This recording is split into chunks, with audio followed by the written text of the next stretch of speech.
See My World will involve the education, promotion and celebration of Pan-African arts, culture and being.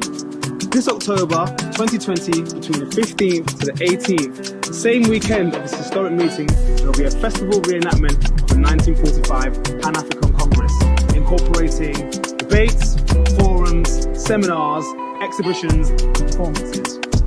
The aim? To establish a new cultural practice for Pan-Africans across Manchester and the UK, so we can establish historical legacy across the world. Big up to yourselves and big up to our sponsors. Let's make history, let's make a legacy. Come see our world.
See My World will involve the education, promotion and celebration of Pan-African arts, culture and being.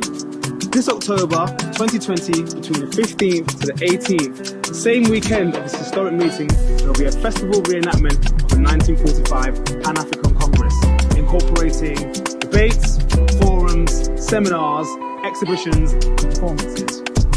The aim to establish a new cultural practice for Pan-Africans across Manchester and the UK, so we can establish historical legacy across the world. Big up to yourselves and big up to our sponsors. Let's make history, let's make a legacy. Come see our world.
See My World will involve the education, promotion and celebration of Pan-African arts, culture and being.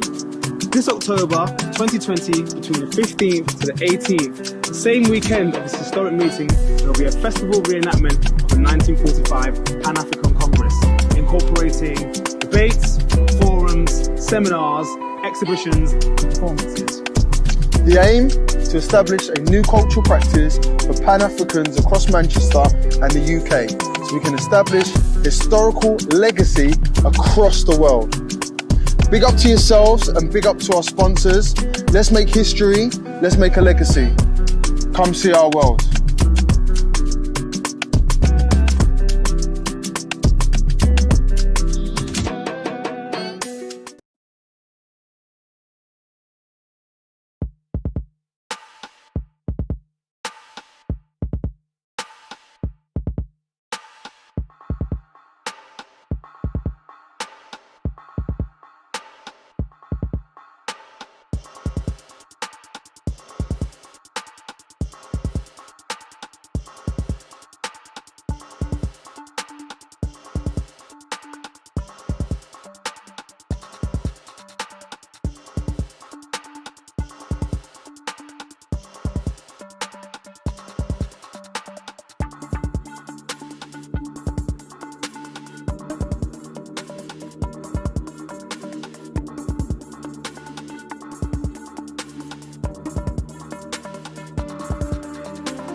See My World will involve the education, promotion and celebration of Pan-African arts, culture and being.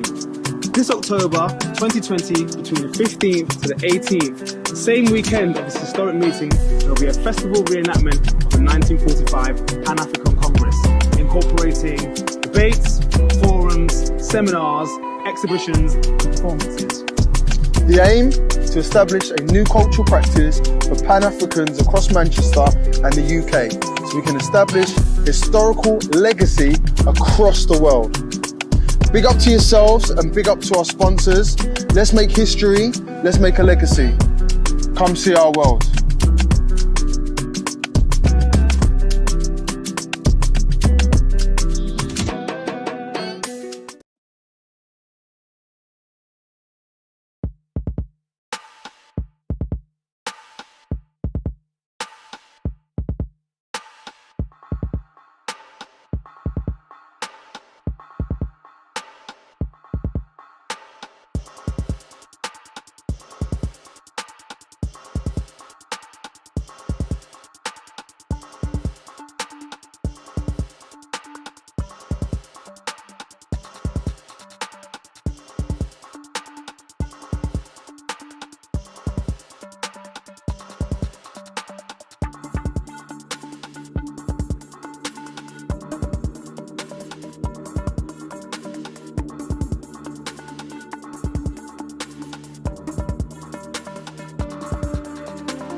See My World will involve the education, promotion and celebration of Pan-African arts, culture and being.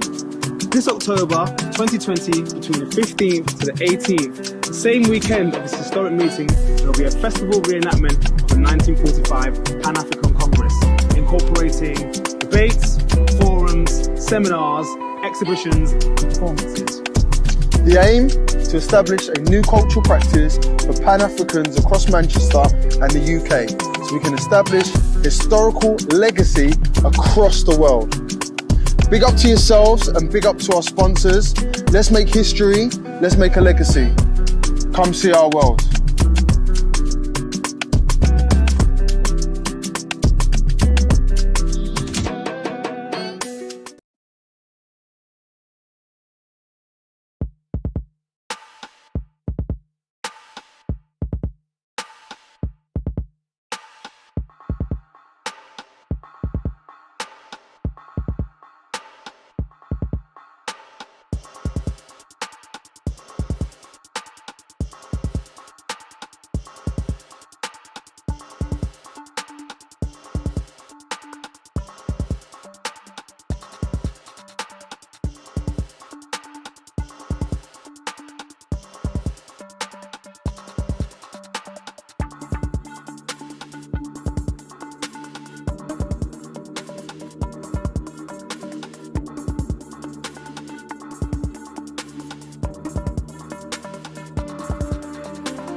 See My World will involve the education, promotion and celebration of Pan-African arts, culture and being. This October 2020, between the 15th to the 18th, the same weekend of this historic meeting, there will be a festival reenactment of the 1945 Pan-African Congress, incorporating debates, forums, seminars, exhibitions and performances. The aim? To establish a new cultural practice for Pan-Africans across Manchester and the UK, so we can establish historical legacy across the world. Big up to yourselves and big up to our sponsors. Let's make history, let's make a legacy. Come see our world.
Good morning, everyone. Welcome back to See My Fest 2020. See my world, baby. See my world, baby.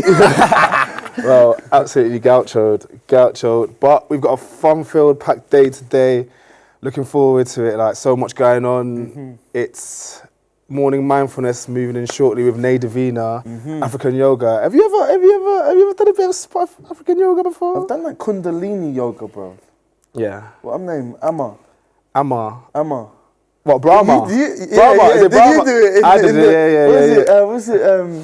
And And what's the Kundalini. library? Yeah, what's the library in Old Trafford? Limelight. Yeah, Limelight. Yeah. I heard that it was open during there, bro. that was like Kundalini, yeah. Yeah. You got to do all this kind of back.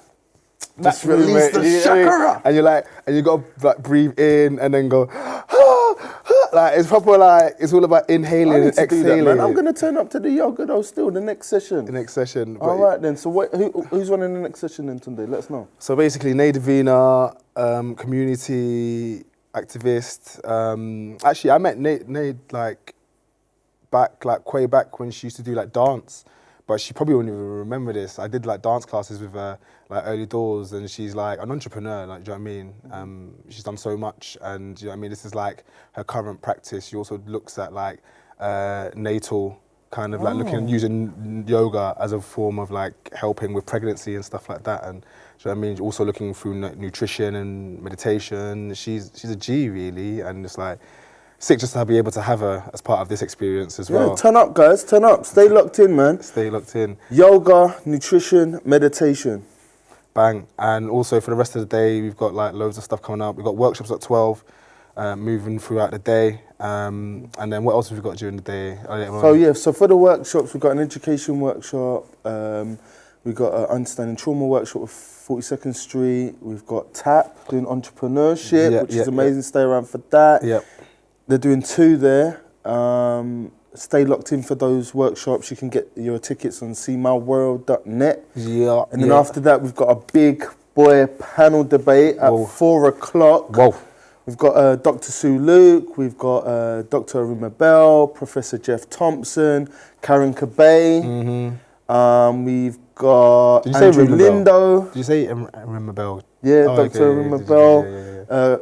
Andrew Lindo. We've got Shirley May from Young Identity. Shouting out Young Identity. Thank you for your support and being a sponsor of See My World. See My World, baby. And then at 6 o'clock, we finish there, and 7:30 we're going to the live events. So what we got for the live events, bro? Oh man, so live events, we got Roots Radix, we've got a chunky pre-record, a special one, 1945 Pan-African Congress special. Yeah. And then Misha B, I know everyone's gassed up for Misha B. Yeah, big up Misha B for all your socials as well. Yo, powers. And then DJs, Kimoy B, Snow, DJ Silver, and then Star One and DJ Dark, Hadanga Gans, you get me? I hold up the Big People music crew as well. And today we're also going to be releasing an exclusive track by Reese Williams, See My World exclusive. So we'll be playing that at the time as well. Sick. So we're looking forward to that. Big up Manchester, big up See My World. Stay locked in all day. Don't go nowhere.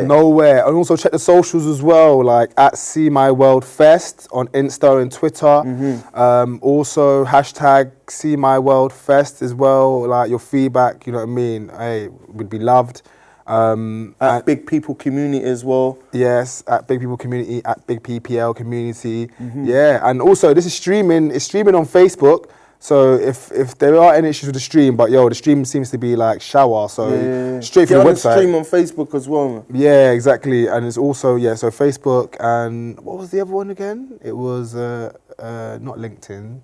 It was anyway. Yeah, Facebook and Twitter as well. Did we get a Twitter? Anyway. Yeah, we got to Twitter. So yeah, looking through that as well, yeah? All right, cool. All right, then. Stay locked in, yeah? See My World Fest today, big boy day, for real. Bless.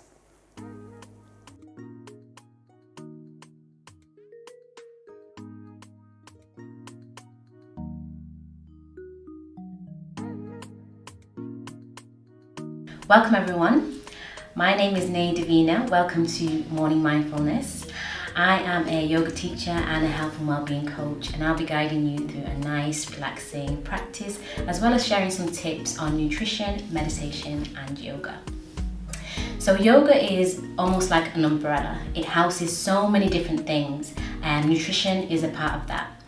It's almost like when we do yoga on the mat, we can transfer that same practice into any area of our lives, such as careers, with relationships, with the food that we put in our bodies. There's so many different angles to it, because what we do is when we're on the mat, we are constantly challenging ourselves. We're syncing the body, the mind, and the breath to become become one. So we're trying to relax the body whilst sometimes in very challenging postures. And so this same practice we can utilize in different areas, which is why it's known as a very popular and holistic practice. So we're going to be doing a beautiful practice today. Yoga becomes more than a physical practice. It becomes a way of life. It becomes a way of living. And so it becomes more than what we put in our mouth. It's about what we feed ourselves internally, what we're feeding our mind, what we're feeding our bodies, what we're feeding our emotions, the whole package. So it's really important to really acknowledge what we are putting in internally. The body is constantly being bombarded with energy, with chemicals in our food, with so many different things, social media and information, that it needs time to rest and recuperate. And feeding ourselves the right food to help with that, to assist that, is really going to help for us to maintain a healthy immune system, a nourishing nervous system. And so it's really important that we really watch what we're eating. Making sure that we're having foods that are conducive with our bodies, such as more alkaline foods, green leafy vegetables and pulses and legumes such as chickpeas and lentils, red kidney beans, aduki beans, really good for restoring the body, also providing us with protein that we need, and also fresh vegetables, spices, herbs are really good, and also making sure that the foods that we're eating are conducive with the body and not acidic, because acidic foods take longer to break down in the body. So we have to make sure that we're having foods that are easily digestible, because it takes less energy from the body. And so our cells are constantly renewing themselves. We have 300 million cells that die every minute, and they're replaced by the foods that we eat, or the nutrients from the foods that we eat. So making sure that we have the right foods is really going to help on a cellular level to keep our energy high and our vibration high. So my journey of being plant-based started over 12 years ago. I went on a plant-based diet mainly to find more space in my body, to feel lighter in my mind and my body, and I never went back from that point. It also, funny enough to me, it helped me to overcome a skin imbalance that I had at the time, and so I never did go back. But it was really about trying to find something that was more conducive with my body, and everyone's body is going to be completely different, so it's finding what works for you and sticking with that. There might be really high alkaline foods that work for some people that might not work for another person, so it's really important to check out what works for you and what doesn't work for you. There is a stigma that if someone is complete vegan or plant-based, or they eat really healthy, that they are almost invincible to any illnesses or diseases or imbalances, and that's not always true. I always advocate for a holistic approach to well-being. That means looking at what we're eating, looking at what we're feeding our minds, look at what our energy is picking up, the energy fields that are around us that are affecting our cells. It's always going to be a holistic approach. So we have to take that approach into consideration if we do find any imbalances in the body. So always checking in with the body, always checking in with the mind, always checking in with the diet and the stomach, and always checking in on the energy around you, radio and electromagnetic waves, and all of them things that could potentially have an effect on our health and well-being is really going to help us to elevate our vibration, help us to elevate our emotions and our mental state. So there's different type of foods for different parts of the body. We have 11 systems in the body.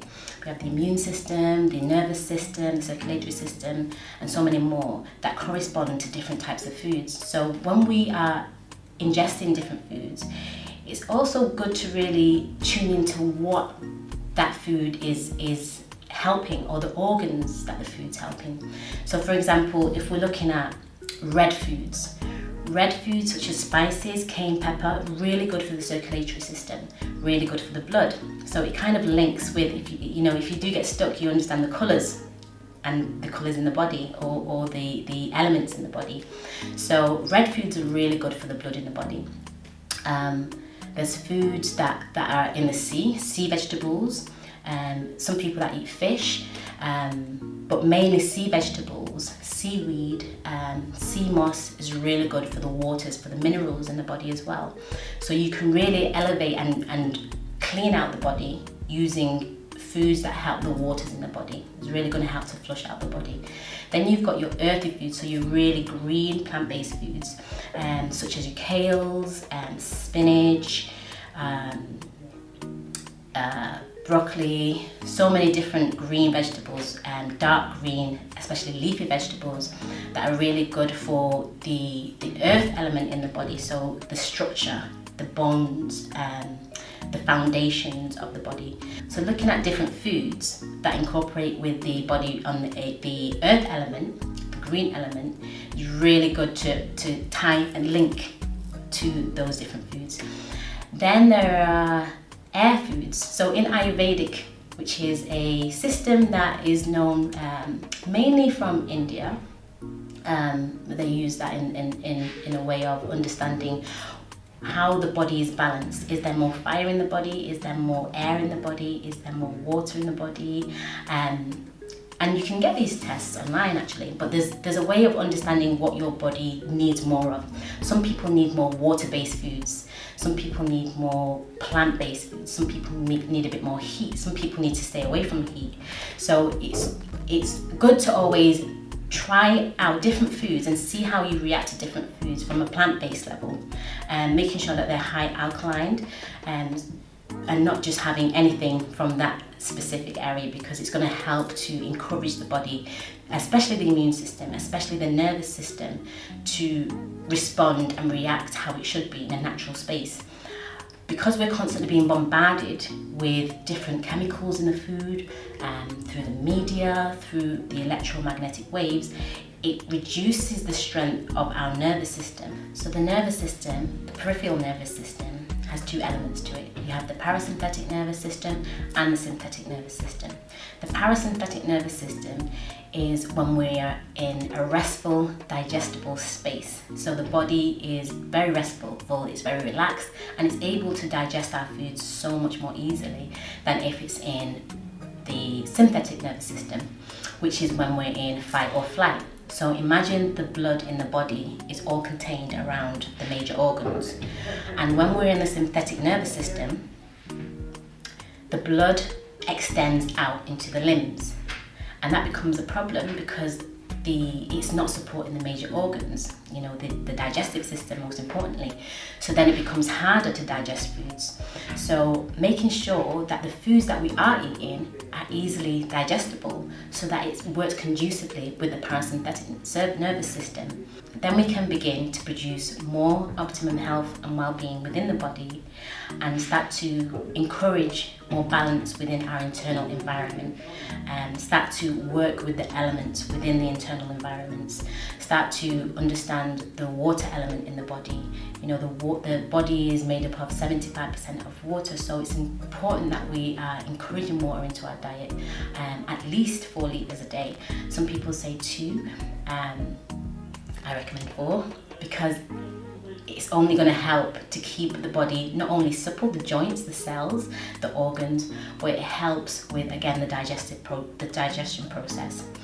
Also, the air element, which we're going to go into a little bit more with the breathing exercises, also helps to balance the body, and also the physical grounding work that we're going to be doing shortly. There's different types of yoga practices that you can utilize. I come from a system of African yoga. I trained in African yoga, I've trained in Hatha yoga and Ashtanga yoga. The reason why I wanted to train in African yoga was because I wanted to do a practice that represented me. I wanted a practice that represented my culture and my history. And I know that there has been, there's been so many articles and books and information written on yoga in Africa, but it seems that it wasn't as popular as the yoga that we see that has its foundations in India. And so having taken that journey and finding so much, a vast amount of information on yoga in Africa through the hieroglyphs on the temples, the monuments, it was astounding to me that no one was talking about it as much as it probably should be. And so taking that African yoga course really, it felt empowering, most importantly, but it felt good to actually find my roots in a yoga system as well. And that's not to say that I haven't tried any other yoga system, because the other systems, which is Hatha and Ashtanga, have worked conducively with the African yoga system that I work with. It's also important to know that within the ancient Egyptian system, or the Smaitawi system, which basically means to bridge the lower and the higher consciousness and the lower consciousness into one, into the mind, body and spirit, which is similar to the yoga system as we know it today, or it's exactly the same as the yoga system we know it today. We pull out, again, different elements of what yoga is. Yoga, as I mentioned before, is there's so many angles to yoga. You can be doing yoga without actually physically being on the mat. And that's one of the most important aspects of yoga, is understanding it from a physical perspective, a mental perspective, a spiritual perspective, because they all come together to provide that whole practice. One of the main things in yoga is the meditation. And when we're doing our yoga practice, in all the different systems, we are working through a moving meditation. Everything that we do is part of meditation. When we're holding postures, we're coming back into the mind and the breath and the body to produce a form of meditation. And meditation can be done in many different ways. So that's one angle within the yoga system. There's an angle of doing meditation when you're just walking, when you're sitting. There's so many different types of meditation that you can really tap into. But meditation is really about tapping into that stillness within, the silence within, the quietness within, and being able to almost shut off from the external environment and come back to the internal environment, come back into the feelings and the observation of something more than just the conscious mind. It's moving back into that observation space where we're just watching everything that's happening. And there is some people that ask the question of, are we supposed to be silent, when we're meditating, or is the mind supposed to not think about anything? And as I mentioned before, there's different ways to view meditation. One of the ways of doing a meditation is to try and get the mind to be completely quiet. Try and get the mind to be completely still. But in doing that, sometimes you can create more noise in the mind by trying to stop that. So a good way to do meditation is just to observe. If you do have thoughts and they come up, just observe them, let them come through, and then let them go again. Try not to judge the thoughts, try not to add any emotions to the thoughts, just allow them to come and go, and eventually you'll get into a space where the thoughts will stop popping up, because they're not being stimulated and they're not being activated by an emotion or a response, whether that be internally or externally. So tuning back in, away from the conscious mind and going back into our subconscious mind, and staying in that subconscious mind for as long as possible, really helps to encourage the meditation process. So taking all of those mantras into consideration, we're now going to go into a nice, relaxing practice of African yoga. So now we're going to get into the practical side. We're going to do some African yoga, and it's going to incorporate 3 different elements. So we're going to do some African Tai Chi, which is known as Hoodoo, which is where we're moving with the elements. We're working with the air, earth, water and fire, and we're trying to understand them elements within, internally, because we all have them elements within the body. We're going to do some posture work, so we're going to get into some postures, and we're also going to do some pranayama, which is breath work. So working with those 3 elements and working with them together so that the body becomes more in balance, more in tune and more relaxed. So preparing for this, If you need anything such as props, you can get them now. If you have any cushions around that you can sit on, making sure that the knees are below the hips. So this is really key, because when the knees are above or over the hips, then there's a lot of tension that can come in the legs. But if you prop yourself up onto something like a block or some cushions, it helps to relax the knees down towards the floor. Also, if you need any support, if you need any water, then grab that now. I recommend not to drink water throughout the practice. If you're going to drink water, drink it now, before or after, because again, we're going to be doing some twisting and you don't want the water to come back up. So get in a relaxing posture, seated posture with the legs crossed. Aligning the spine, making sure the spine is nice and erect. And we're going to inhale, take the shoulders up towards the ear. And as we exhale, roll the shoulders back and down. So you've got that extra bit of space in the chest. You've got that extra bit of space between the shoulders and the ears. And the neck is nice and long.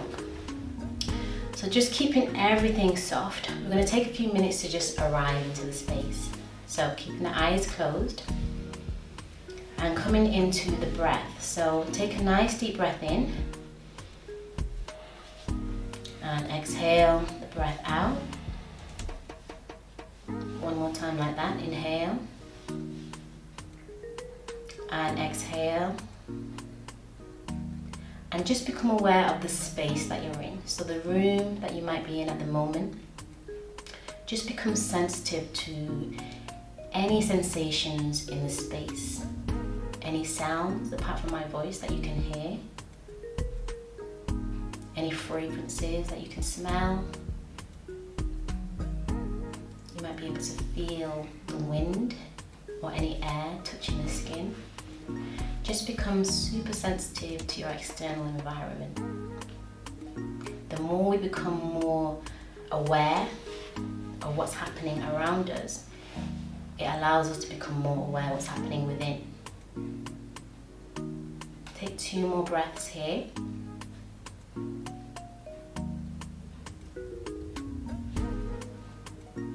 Then come inside the body. So we're just going to do a quick body scan to make sure that the body's nice and relaxed and ready for the practice today. So just start at the top of the head, the crown of the head, and just feel for any sensations of the crown of the head. Then move down to the eyeballs and just allow them to relax in the sockets. And then come into the space behind the eyeballs. And then come down into the jaw, the mouth. And just observe that space between the back of the head and the mouth. And then moving down into the chest, observing the space in the chest. And as we move down, try and relax the body a little bit more. Try and relax the muscles.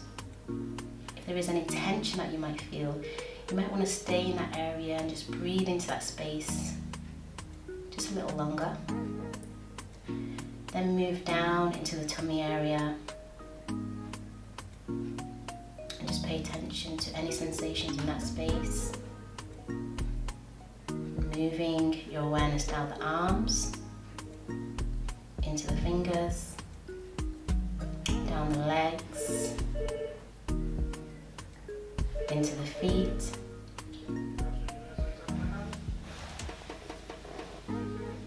And just paying attention to the overall sensation around and inside the body. Now bring your awareness to the breath. Bring your awareness right to the tip of the nostrils. So feel any sensations right at the tip of the nostrils. As you take a nice deep breath in, feel that air moving through the nostrils, into the nasal passage, into the windpipe, down into the lungs, and into the diaphragm. Extending the diaphragm and the stomach out on the inhalation. As you exhale, release that breath all the way back out. We're going to do this 2 more times. So inhale, nice deep breath in.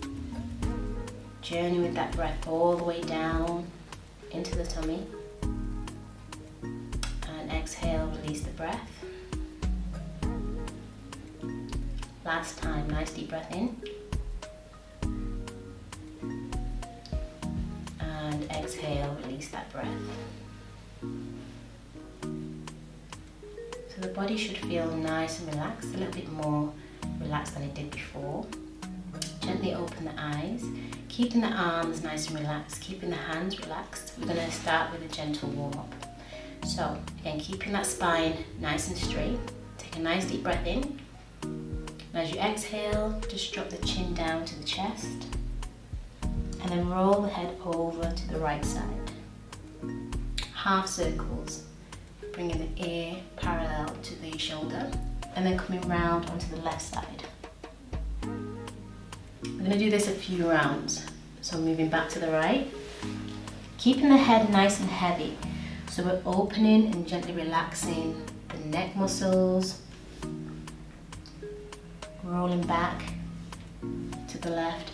And then we're going to come over onto the back. So moving onto the back and doing the same thing.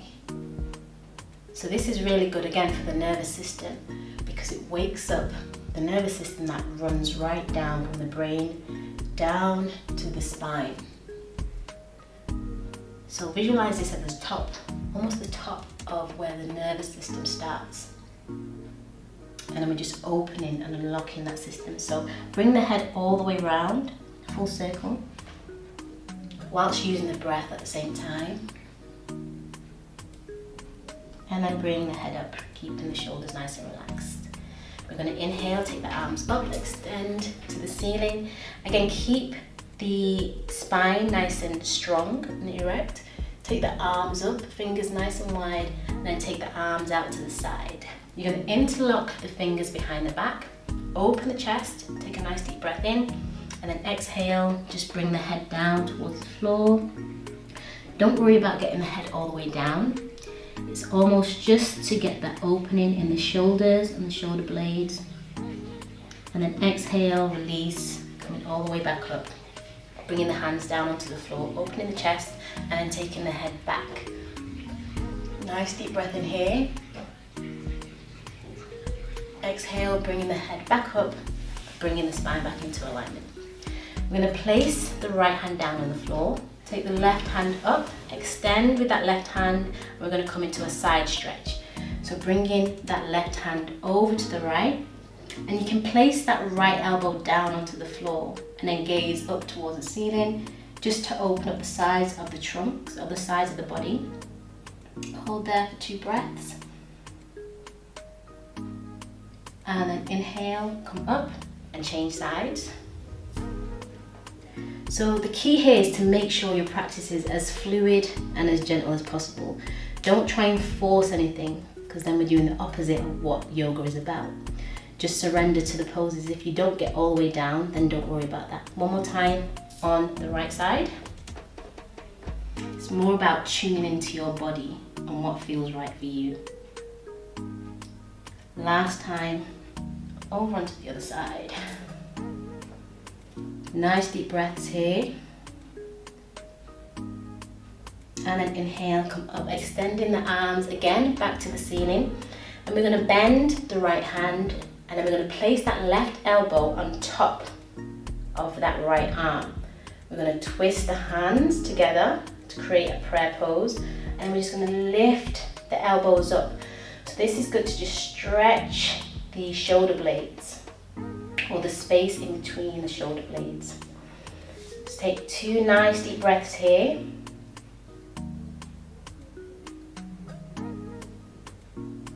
Good, and then unravel. Inhale, lift. And then we're going to change sides. So taking the left hand down, place the right elbow over that left arm, and then just swivel the hands around. Good. Key here is to lift the elbows up so you can get a deeper stretch in the shoulder blades whilst dropping the shoulders down. Moving the hands away from the face. 2 deep breaths here.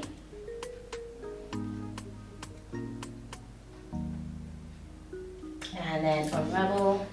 Inhale, take the arms up. Exhale, take them down. We're going to do some breathing techniques. So we're going to inhale, take the arms forward. Inhale, come up with the hands.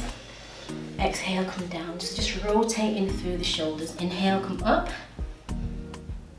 Exhale, come down. One more time. Inhale.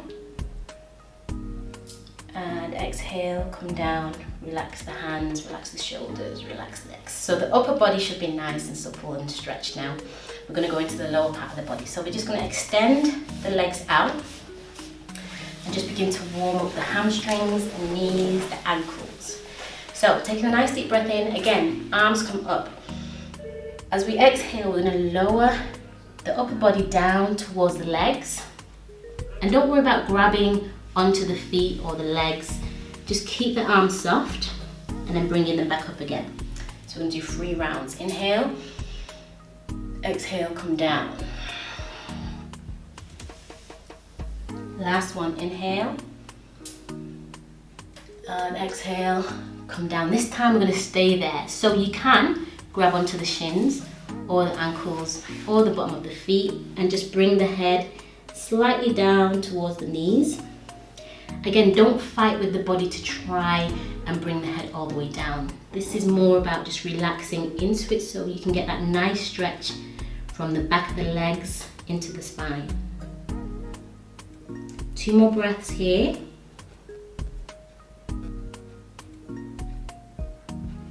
And then just gently release. Inhale, come up, and then we're going to open the legs just for a deeper stretch and opening into the hamstrings. You're going to place both hands in the middle of the legs. Bring the left arm up. Nice deep breath in. Exhale, move over to the right side. So another side stretch, but we're opening the legs and extending into the hamstrings. Take 2 breaths here. And then inhale, change. So we're going to bring the chest down to the knee. So bringing the chest all the way down, relaxing the head and taking 2 breaths here.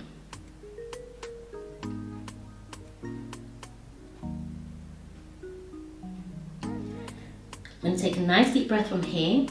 We're going to move to center and then just walk the hands away from the body. So this is really good, again, for opening the hamstrings a little bit more whilst opening the vertebrae and the spine as well. Just 2 breaths here. And then we're going to move over to the left side. So placing that left hand down, taking the right arm over and around and extending into the arm. 2 breaths. And then swiveling the torso and the chest around and then placing that chest down towards the upper thigh, head down to the knee.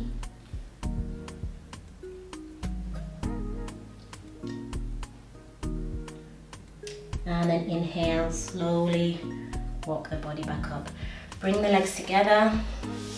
And we're just going to do a tapping exercise. Tapping is really good for waking up the nervous system. So all we're doing is just tapping on the legs, tapping down the legs, into the feet, into the bottom of the feet, back up the legs, tapping into the lower back, all the way up the side of the body into the chest, into the shoulders, where we hold a lot of tension and anxiety and stress, into the back of the neck, and then coming around with the fingers into the jaw area. And just tapping onto the face, onto the temples, the eyebrows, and the forehead. And then just relaxing the arms, just doing a few wrist rotations, and then changing direction. And then one more time, opposite direction. And then just relaxing the body. Okay, so we're going to come onto all fours now. So, coming onto your hands and knees and making sure that the wrist is directly under the shoulders. We're going to be in this position for a few breaths. So try and relax the stomach muscles, try and relax the chest, try and make sure that you're not dipping into that lower back so that there's no sink into the lower back. Make sure that the spine is nice and straight. And all we're going to do is just rock side to side here, just again to wake up the spine. We'll do some cat and cow postures. So we're going to inhale, gaze up and just gently dip into the spine. And as we exhale, we're going to hunch the spine up. Again, inhale, gazing up. And then exhale, curling through the spine. Now we're going to tuck the toes under. So we're going to come into our downward dog pose. So we're going to lift off the knees, come onto the toes and then bring the heels down onto the floor. So you're coming into a downward dog. So all you're doing here, first one, just walk the legs out, just so the body gets used to being in this posture. And then we're going to come onto the tiptoes, bend through the knees, and then twist over to the left side. Take a nice deep breath here. And then come down, open the knees nice and wide, and then come into a child pose.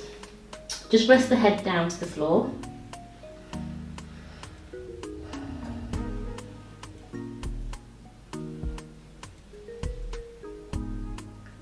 And then we're going to do the same thing on the other side.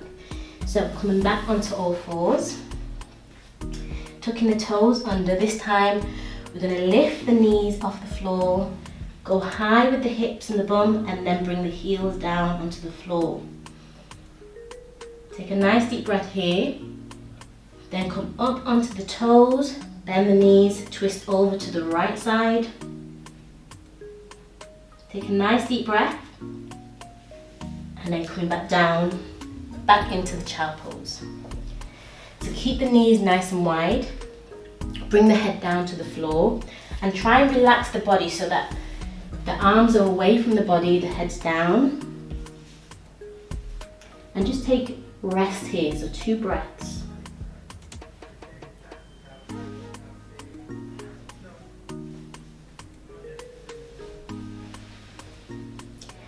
So we're going to do the same thing again. This time we're going to come into a fluid journey. So coming back onto all fours, tucking the toes under, lifting the hips nice and high, bring the heels down to the floor. We're going to lift with the right leg. So we're going to take that right leg up, bend through the knee and take it over to the left side. Take a nice deep breath here, and then we're going to move that leg in between both hands. So come into the top of the mat. And then we're going to just stretch here in a pyramid pose, drawing the head down to the knee. Remember to take deep breaths here.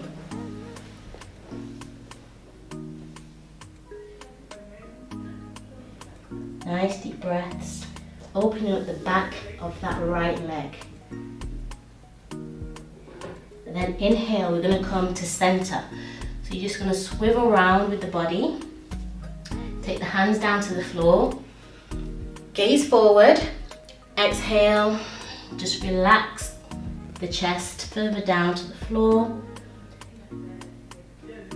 And hold there for 3 breaths.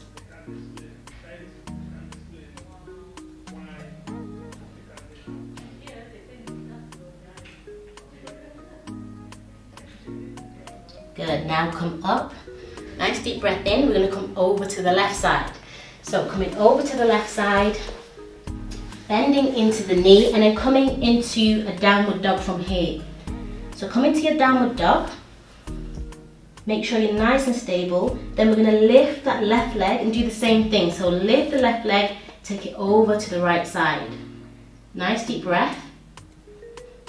And as we exhale, we're going to bring that foot in between both hands and hold there for a few breaths. So it's important to find the right alignment that fits for you, making sure that the left leg is aligned with the instep of that right foot. So making sure that there's a direct line, so you've got the right alignment, so you're getting the right stretch. 2 breaths. And then coming back into center again, keeping the hips nice and high and moving the head down towards the floor again, just to open up the back of the legs. Breathing nice and deep. And then gently bending into the knees. We're going to come up, so we're going to slowly raise the arms up on the inhalation. Exhale, bring the hands down. So we do that a few times. Inhale, take the arms up in front of the body. Exhale, bend through the elbows, bring it down. 2 more times. Inhale. And exhale. Inhale. And exhale. Good. Now just bringing the feet together. So now the body should be nice and warm. There should be more movement in the joints. You should feel a bit more relaxed and a bit more open. So what we're going to do now, we're going to go into some hoodoo. So again, as I mentioned before, it's about working with the elements within and the elements around us. So the hoodoo part is a bit more fluid. It's less static than traditional yoga systems because it applies some rhythm. So it's really nice for us to get in tune with the body again. So bringing the feet together, you're going to press down into the heels and into the balls of the feet. Lift the toes off the floor. We're going to inhale, so we're going to come into breaths of shu. So that means we're going to come up onto the toes, take the arms out to the sides. Nice deep breath in. And then exhale, just come down. Again, inhale, come up. Exhale, come down. This is really good for the mind as well, balancing the mind. So if you find that you inhale, come up. If you find that you feel a bit wobbly, try and focus on one point on the wall or in your home or wherever you are and stay there with it. Again, inhale. And exhale. Last time. Inhale. And just hold there. Find your balance. And then exhale, come down. Good. Okay, so keep the legs grounded on the floor. Slightly separate the feet, just a bit over hip width apart. We're going to bend in the knees. So we're going to do some earthing element. So that was air. We're going to do some earthing element. We're going to go back to air in a bit because it's really important that the air element is activated a bit more because we use that through breath. So we're going to do some earth movement. Earth movement is really about grounding ourselves. And so we ground our feet into the floor. Take a nice deep breath in. As we exhale, we're bringing the arms down. So we're earthing ourselves into the floor. Inhale, coming up. Exhale, come down. Nice and slowly. Inhale. So don't rush the movement. Exhale, come down. And again, inhale. And as we're coming down, exhale, feel the body moving further down into the earth. And again, inhale. Exhale. 2 more rounds. Inhale. And exhale, release. Last one. Inhale. And exhale, release. Good. Inhale, take the arms round. Bring the palms together. Exhale. Just bring the hands to the center of the chest. Close the eyes and just take a few breaths here. So we're just trying to regulate the breathing pattern again. Coming back to your own natural breathing pattern.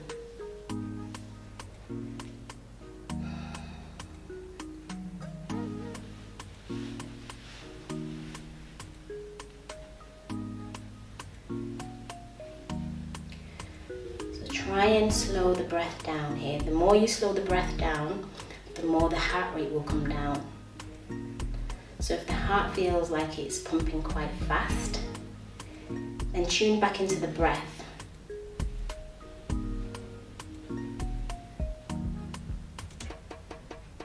Good, relaxing the arms, relaxing the shoulders. We're going to come into a journey now. So we're going to come to the top of the mat. So we always start by setting our intention before we go into the journey, and then following that throughout the postures and movements that we do. So, taking a nice deep breath in, taking the arms over the head, coming into prayer, exhale, bringing the hands into the chest. And this is where we set our intention. So just set an intention for the rest of the day, what you want to be able to come from your practice today.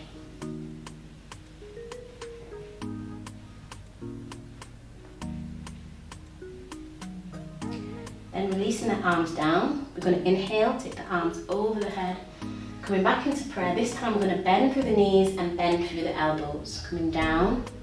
Then we're going to inhale, we're going to come into chair pose. So extend the arms out, keeping the bum low, knees bent. Exhale, coming down. We're going to step back with the left leg. Then we're going to inhale, coming into warrior one. Reaching the arms up over the head. Then exhale, we're going to open up and come into warrior two. But we're going to keep it fluid, so we're going to add the African Tai Chi into this. So all we're going to do here is bend into that right elbow. Take the arm over the head. Inhale. And then as we exhale, coming up, going into reverse warrior. We're going to do that a few times. And then coming back down. On the exhalation, inhale, take the arm over the head. Exhale, coming down. Inhale, arm over the head. One more round. Exhale, and then inhale, take the arm up. Exhale, coming back. Arm comes over, then hold that there. 2 breaths. Then exhale, bringing that elbow back down to the knee. We're going to come into a shadow pose. So we're going to bring the hands down to the floor, bend into that right knee, and then just come up onto that left heel. We're going to stay low here for a few breaths. If you can, you're aiming to bring the elbows as close down to the floor as possible. Don't worry about them connecting to the floor. Just take a few breaths here.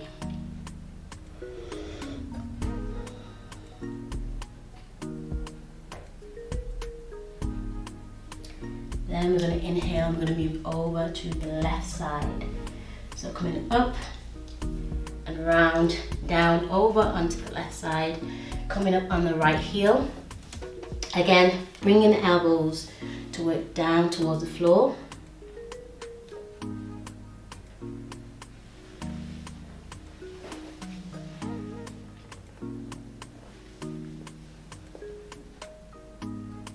Then we're going to gently come up into warrior two. So we're doing it in reverse. Coming into warrior two here. We're going to do the same thing on this side. So we're going to bend through the left elbow. Inhale, coming up. Exhale, coming down and back into reverse. So this is really opening up and waking up the nervous system. Inhale, coming up. Exhale, down, stretching over. Last one, inhale. And exhale, coming down and over. Then we're going to bring the hands to the hips. We're going to turn to face the opposite side. Then step in. Inhale, take the arms up. Bending through the elbows. Coming into chair pose. Nice deep breath in. Exhale, bringing the hands in and coming up. Again, coming back to the breath here, so just regulate the breathing again. Relax the body. So the heartbeat should be racing by this point. Try and keep the body calm. Remember, it's about moving meditation. So you're not trying to force anything. Just trying to be nice, soft and fluid.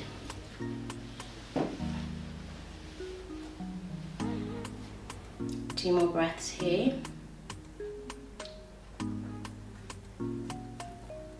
And just relax the arms down, relax the shoulders, come back to the center of the mat. We're going to do a bit more Hoodoo air element. So this one is called the air element, and it's basically shifting and moving the energy in our field or electromagnetic field. You know, it's almost like a clearing system. So we're constantly clearing, shifting, clearing, shifting. So start with the feet grounded into the floor. Slightly bend the knees. We're going to take the arms out to the sides, bending the left hand in front of the face slightly. We're going to inhale, and all we're going to do is shift onto the left side, moving on to the right. And we're going to keep that fluid movement going from side to side. So again, as you can see, it's almost like you're clearing the energy field around the body. So bringing it across the chest and just moving the arms side to side. So you can go as slow as you need to. You can speed it up depending on how you're feeling and what your body needs. Bringing the hands down to the waist. Doing the same thing here, moving and shifting, moving and shifting. Bringing the hands down to the knees. And doing the same thing while consciously still bringing your awareness to your field of energy around the body. And then bringing the hands down to the feet. And doing the exact same motion here. Bending through one knee, straightening the other knee. Bending through one, straightening the other. And then coming back up through the knees, through the hips, through the chest. And then up, extending the arms one by one to the ceiling.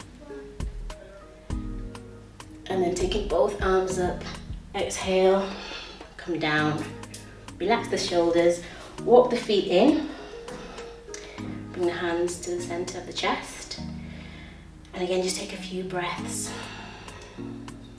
So we're just trying to regulate the breath again. It's important that you always come back to your centering pose. So you've got time to breathe. Circulatory system's got time to pump that blood around the body.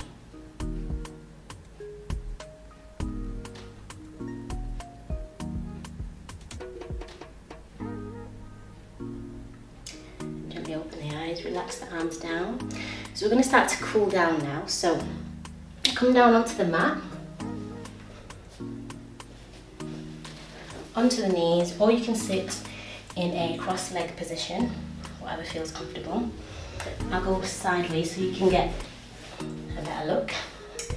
So making sure that the bum is tucked under. Again, the shoulders are back and down. Placing the hands on the floor. All we're going to do is inhale, lift the chest up. So we're lifting the bum and the chest up towards the ceiling, dropping the head back. Exhale, coming down. Bringing the hands down to the floor and the head down. And again, we're going to come up. Just two more times. So lifting the hips high towards the ceiling, drop the head back. Exhale, coming down, bringing the hands round and down. And last time, so we're going to bring the hands back. Inhale, lift.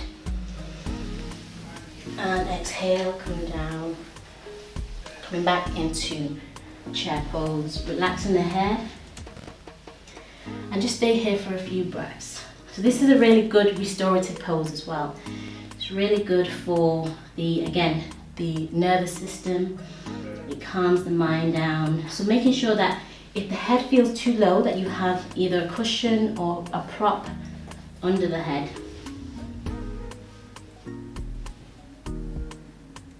Just 2 more breaths here. And then we're just going to gently walk the hands back,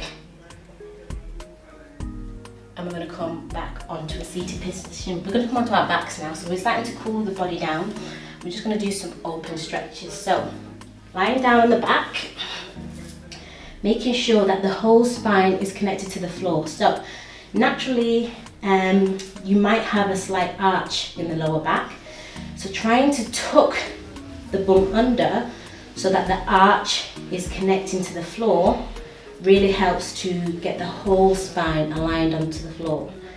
Then just taking the arms out, we're going to bend the knees into the chest, just hug around the knees and just rock side to side. So this is going to help to release the lower back.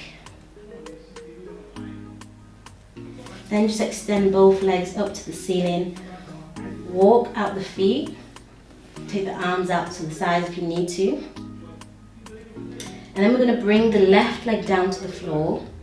We're going to wrap the hands around or interlock the hands around the back of the leg, the right leg, and just gently draw the leg in. So again, don't worry about pulling the leg all the way to the head or the face. It's more about just getting that opening and the stretch right down the back of the leg.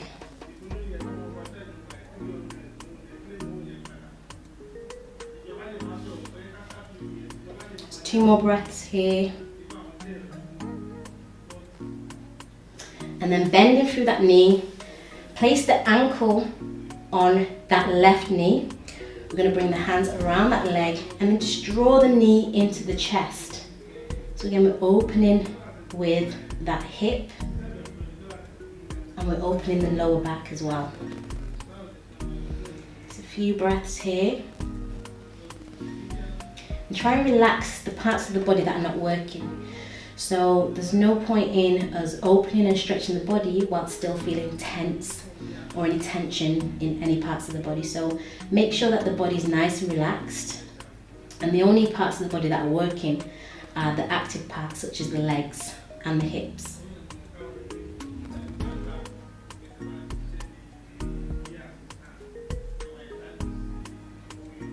Good. Take that left foot down. And then we're just going to open up into a happy baby or half happy baby pose with this leg. So we're going to take that leg, bring the hands to the base of the right foot and just draw that knee down to the floor. So as you can see, the knee's working down to the floor. Try and get the ankle in alignment with that knee so that you're getting a nice opening with that pose. Again, don't worry about getting it to perfection.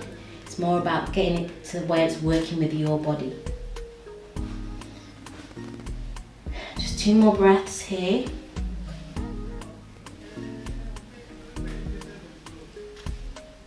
And then take that leg over to the left side for a nice spinal twist. So you can place the left hand onto that knee so you can get a deeper stretch. Keep the rest of the body nice and straight. So again, what you want to do here is press the shoulder blades into the floor. Make sure that both shoulder blades are into the floor, so you're getting a nice deep twist in the midsection and the lower section of that spine.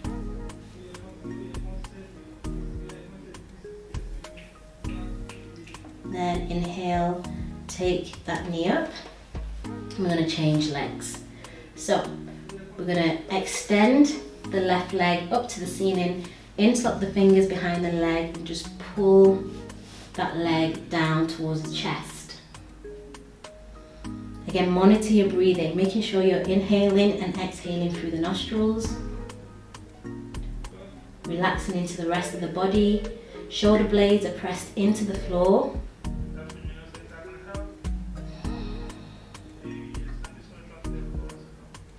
Just 2 more breaths here.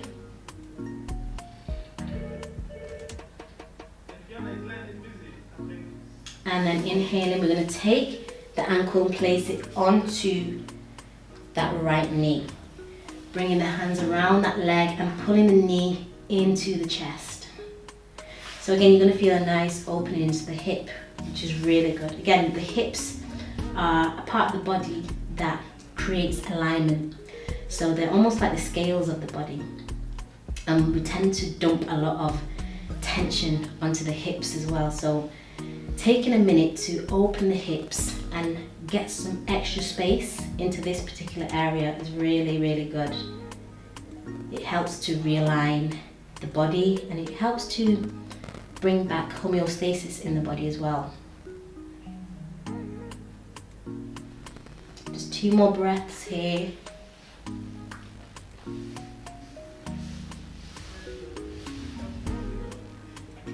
And then taking that leg down, we're going to come into half happy baby. So the same thing we did on the right side, just bending into that left knee, grabbing onto the base of the foot and just pressing that leg down into the floor. So we're working the knee down, opening into the groin area and the thighs. Just 2 more breaths here.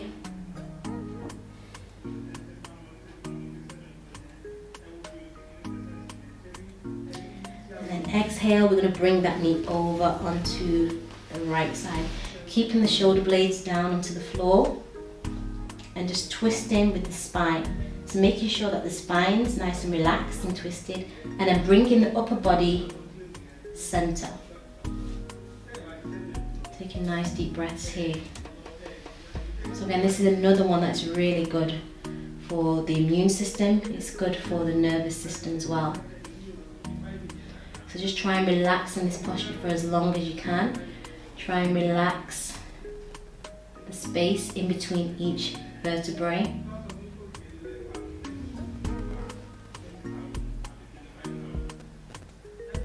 And just focus on the breath here.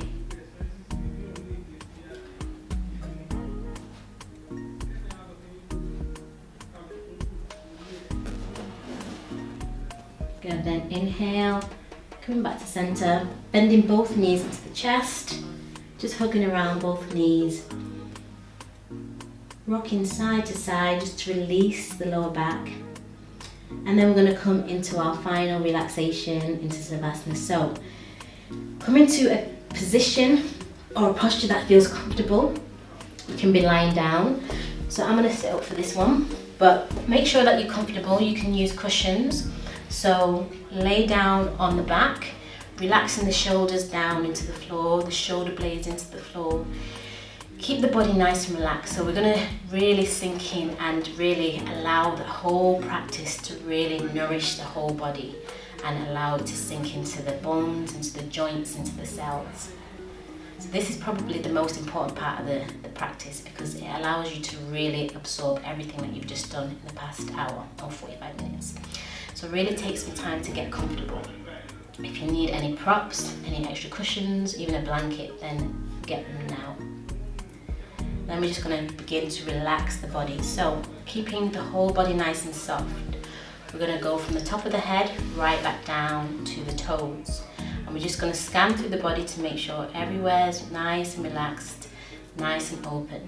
So starting from the crown of the head, just taking a nice deep breath in and try and relax the muscles around the crown of the head. And then bringing your awareness to the forehead. And doing the same thing. So if there's any tension, you tend to have some tension in the forehead, just relax the eyebrows, relax the forehead, and just try and keep the forehead nice and soft. And then move into the eyeballs. So as you're lying down, try and get the eyeballs to just sink back into the sockets so they're nice and rested and there's no tension around the muscles. And then bringing your awareness to the jaw. So if you feel like the jaw is quite tight because the lips are quite tight, then just soften the lips and you'll find that the jaw will naturally just soften and drop down. And then moving into the neck and the shoulders, making sure the shoulders are nice and relaxed and just dropped back into the floor. The whole spine is nice and relaxed. And the same with the hips. So just dropping the hips, allowing them to sink into the floor. And then just moving into the arms. So have the palms facing up towards the ceiling, and you'll find that if you just open up the hands, allow the fingers to just naturally curl into the palms of the hands. That way you know that the hands are nice and relaxed and there's no tension in the fingers or in the wrists. And then bring your awareness into each thigh, relaxing the thighs, keeping them nice and soft, into the knees, into the shins and the ankles, and then ending up in the feet, and just having the feet just hang out to the sides. So don't try and keep anything upright, just allow everything to just drop out, open up, relax. And just breathe there for a few breaths. So we're using Ujjayi breathing, which is breathing in through the nostrils and out through the nostrils. So keeping the mouth slightly closed. If it opens slightly, then don't worry, it's not a problem. But the focus is to breathe in through the nostrils, nice and deep, down into the diaphragm, into the tummy, and exhale through the nostrils.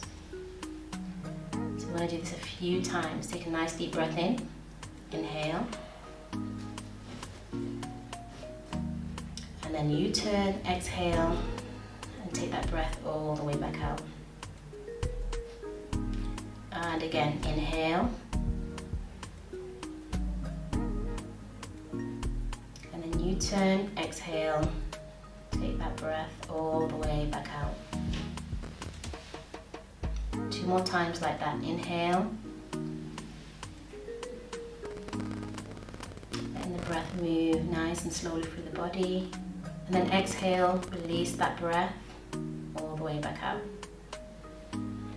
Last time, nice and deep. Inhale.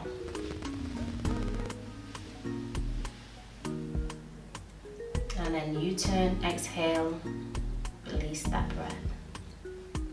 So this time we're going to retain the breath, because this helps to just relax the muscles and the limbs a little bit more. So as we inhale, we're going to take a nice deep breath in for 5.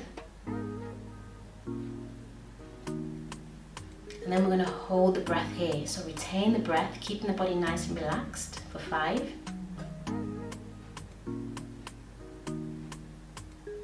And then we're going to exhale the breath all the way out for 8. We're going to do that 4 more times.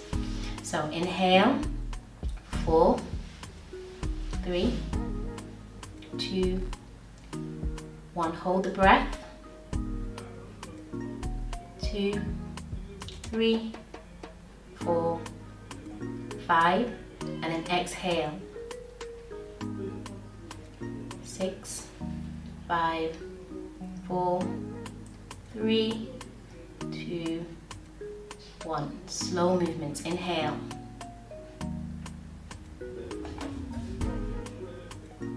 Hold the breath.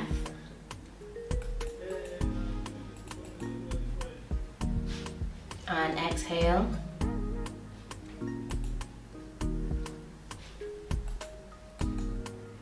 Good. 2 more times. Inhale.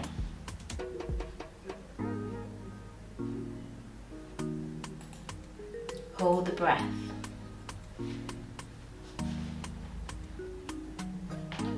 And exhale, empty the lungs completely. Last one. Inhale.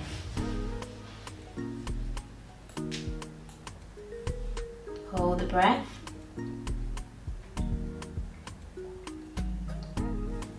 And exhale, empty the lungs. Good. Now just relax the body and come back into your natural breathing rhythm. Just relax all the muscles. And just feel that extra bit of space that you've created in your body, created in your mind. If there was anything that you overcome in your practice today, whether that be a posture or emotional block or anything, then just take a minute to acknowledge that.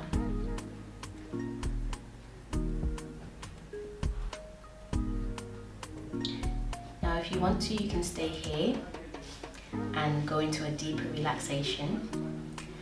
But for the sake of the stream, we're going to come up. So you're going to roll onto your left side and slowly bring yourself up into a seated position with the legs crossed. Keep the eyes closed.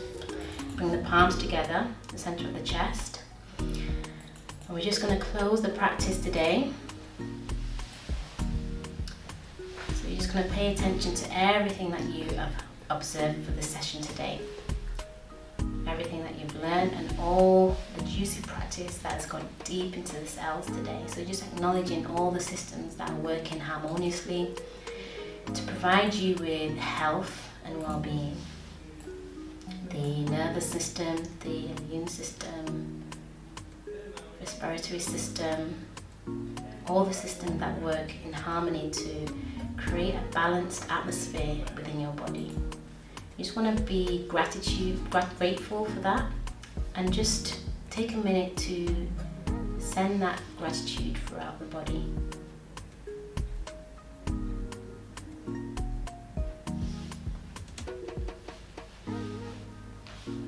And we're going to close by just sending a reminder to ourselves. So we're going to bring the hands to the heart center to remind us to be conscious of our intentions towards ourselves and to others.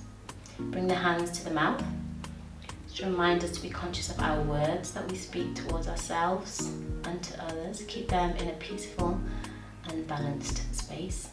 And then bringing the hands to the forehead to remind us to be conscious of our thoughts towards ourselves and to others, and keep them in a balanced and harmonious space. Taking a nice deep breath in, bringing the head down to the hands, gently opening the eyes and just relaxing the hands down.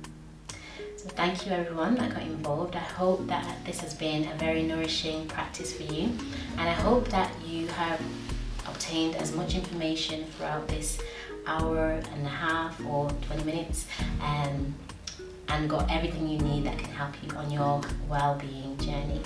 Take care.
See My World will involve the education, promotion and celebration of Pan-African arts, culture and being.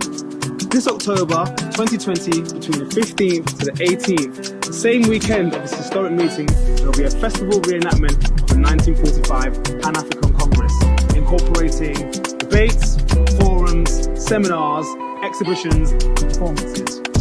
The aim, to establish a new cultural practice for Pan-Africans across Manchester and the UK, so we can establish historical legacy across the world. Big up to yourselves and big up to our sponsors. Let's make history, let's make a legacy. Come see our world.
See My World will involve the education, promotion, and celebration of Pan-African arts, culture, and being. This October 2020, between the 15th to the 18th, the same weekend of this historic meeting, there will be a festival reenactment of the 1945 Pan-African Congress, incorporating debates, forums, seminars, exhibitions, and performances. The aim to establish a new cultural practice for Pan-Africans across Manchester and the UK, so we can establish historical legacy across the world. Big up to yourselves and big up to our sponsors. Let's make history, let's make a legacy. Come see our world.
See My World will involve the education, promotion, and celebration of Pan-African arts, culture, and being. This October 2020, between the 15th to the 18th, the same weekend of this historic meeting, there will be a festival reenactment of the 1945 Pan-African Congress, incorporating debates, forums, seminars, exhibitions, and performances. The aim? To establish a new cultural practice for Pan-Africans across Manchester and the UK, so we can establish historical legacy across the world. Big up to yourselves and big up to our sponsors. Let's make history, let's make a legacy. Come see our world.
See My World will involve the education, promotion, and celebration of Pan-African arts, culture, and being.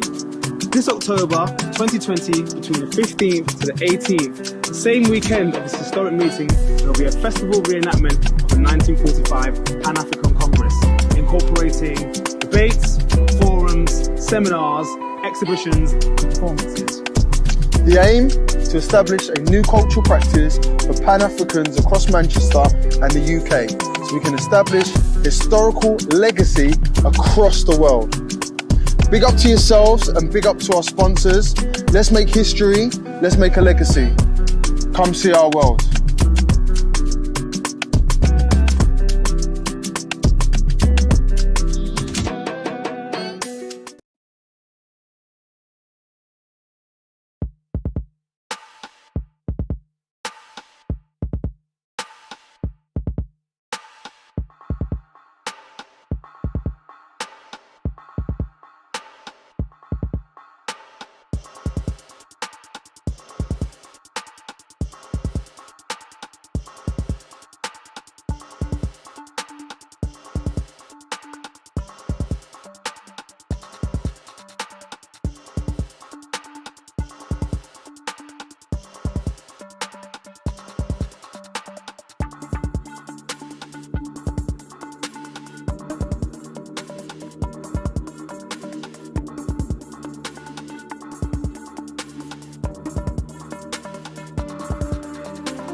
Hi there, Professor Hakimadi.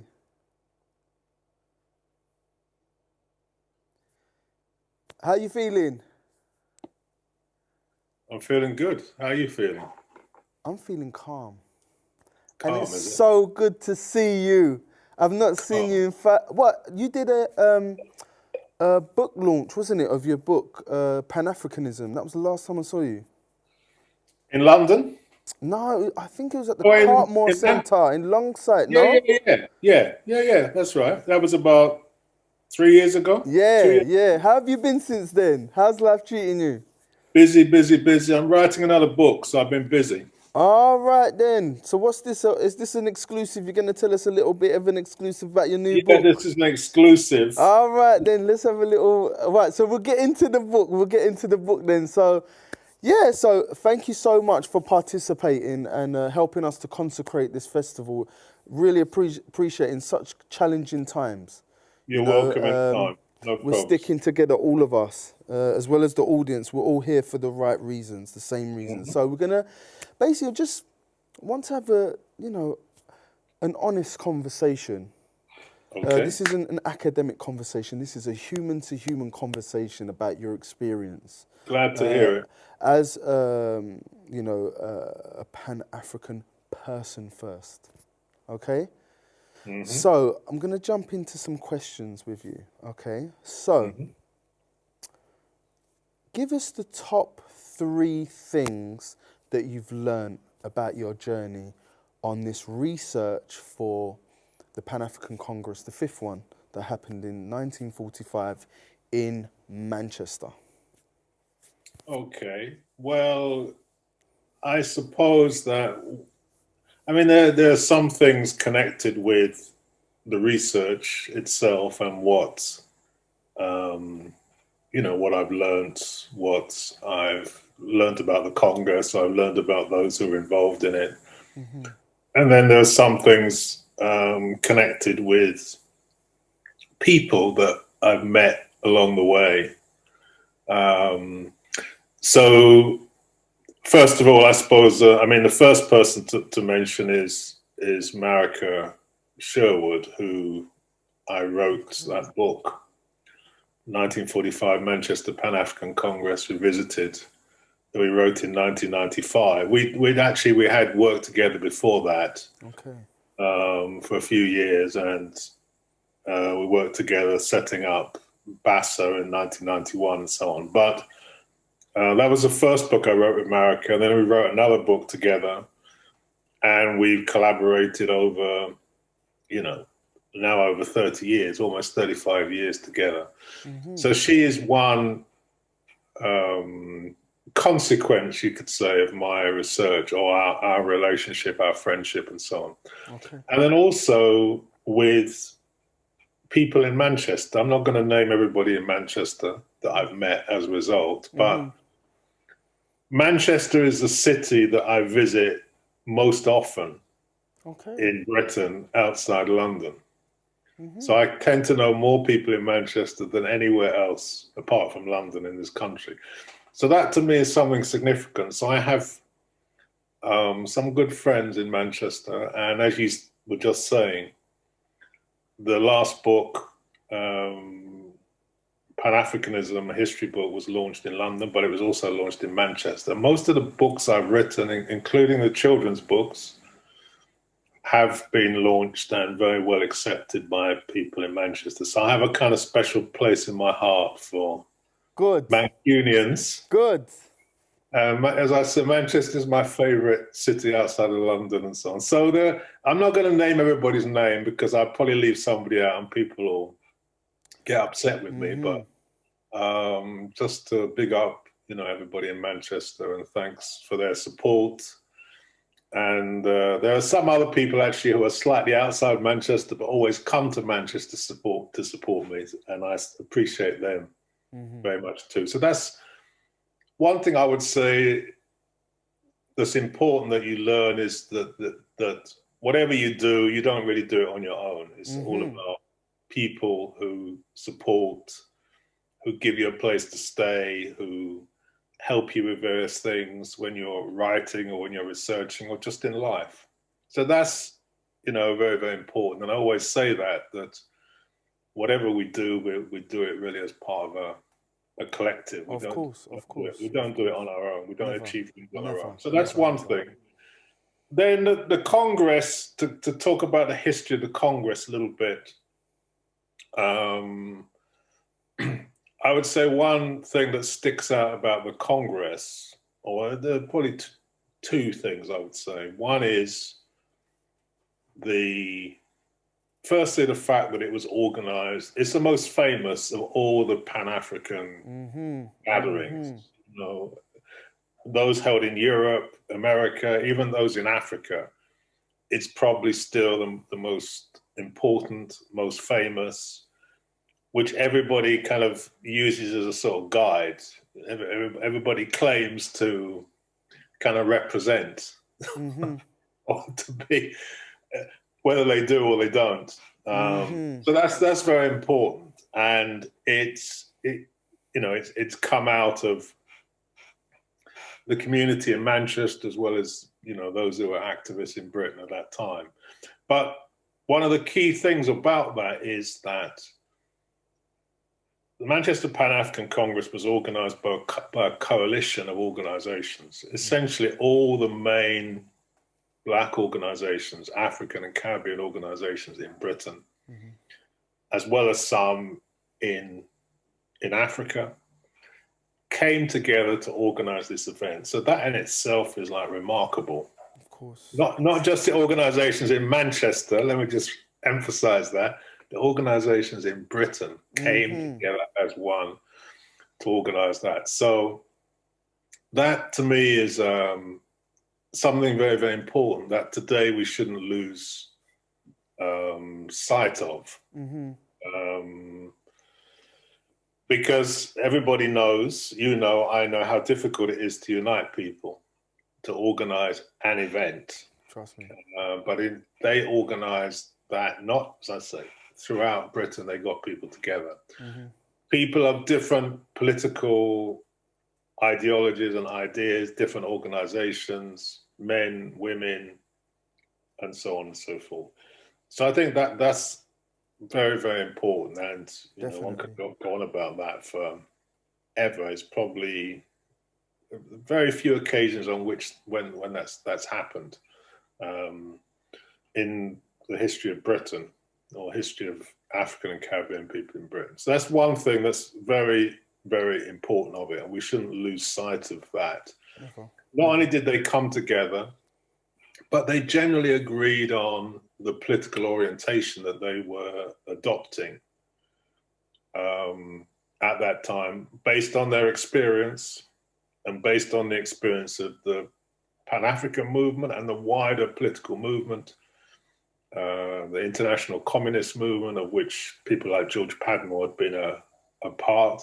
Very influential. And yeah, very, very important. And they involved people who were still communists, like Desmond Buckle, who doesn't very often get a mention, but he was also involved, a communist from what is today Ghana.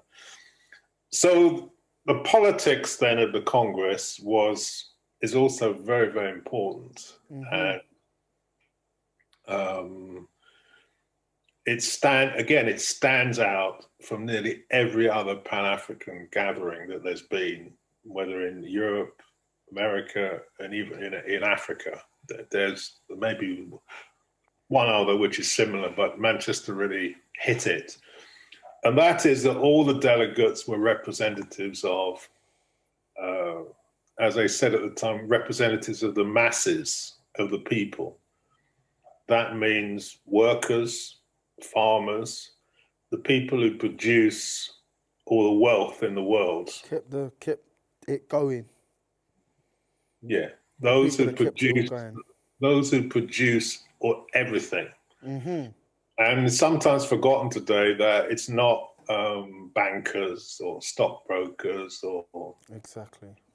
CEOs that produce anything. It's the working people who produce, whether the workers in this country or the workers in other countries, who produce everything, who produce all wealth, all value is produced by workers or farmers and so on. So they said, well, in this new period when we're aiming to get rid of colonial rule and so on, you know, the force that's going to do that is going to be the working people. And so they based their Congress on representatives of the workers. They said, we don't need lawyers and doctors and professors and all these kind of people. We need ordinary people, workers, to be there.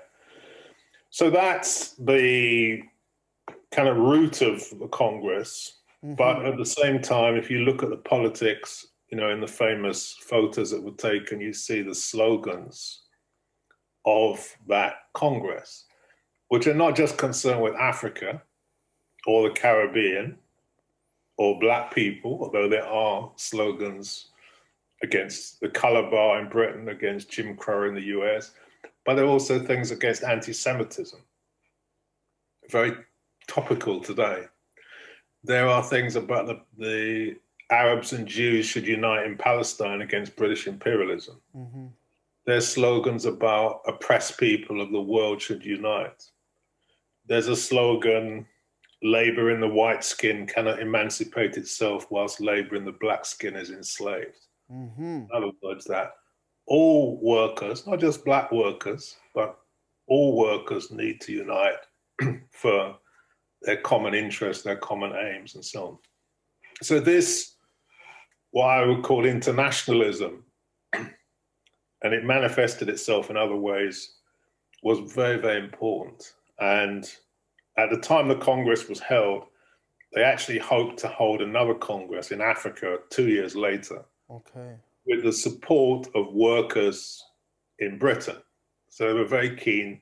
They saw their struggle as part of the struggle of the workers of all countries, including the workers of Britain. And again, today, this politics is sometimes forgotten about. And they didn't have that politics just because they were, you know, Marxists or whatever, though some of them may well have been Marxists, but because of their experience in this country, their experience in the Caribbean, their experience in Africa, and their experience internationally of what had been going on in the last 20 years that they'd been through. And of course, the most important thing, I suppose, they'd been to was the Second World War. Exactly. Where the workers of the world had defeated fascism. Not the governments. The governments some governments were against fascism and some governments weren't. That's another issue. But the working people of the world fought, gave their lives, defeated fascism, and had high expectations of what was going to happen in the post-war world, including, of course, the end of colonial rule and so on. So they were very much part of that movement, saw themselves as part of it. But at the same time, they recognized that it was the workers in the colonies. Just before the Congress was held, there was a general strike in Nigeria. Okay. The whole country came to a standstill. So they understood that if the workers decide to do something, to go on strike, everything stops. Power. It's the workers that have power. They had lived through the labor rebellions in the Caribbean in the 1930s, where again, colonialism had almost been overthrown in the Caribbean. That's right. So they knew from their experience the power that working people had. And they were determined to harness it to end colonial rule. So that grounding everything in that outlook was very important. And then lastly, if you look at the resolutions of the Congress, particularly in relation to Africa, you see this politics I've described manifesting itself. So they called for an end to the colonial borders in Africa. They called for an end to the political systems which had been imposed on Africa under colonial rule. They called for an end to what they called the monopoly of capital, the capital-centered economic system. So they said that colonialism must come to an end and they would use force if necessary to end it. And they said that it was the workers and farmers that were going to be the force which was going to liberate Africa and the Caribbean. So they laid out a very clear path for the anti-colonial struggle and a vision, if you like, of a new type of society, which still hasn't been brought into being in Africa, the Caribbean, or anywhere else, generally speaking.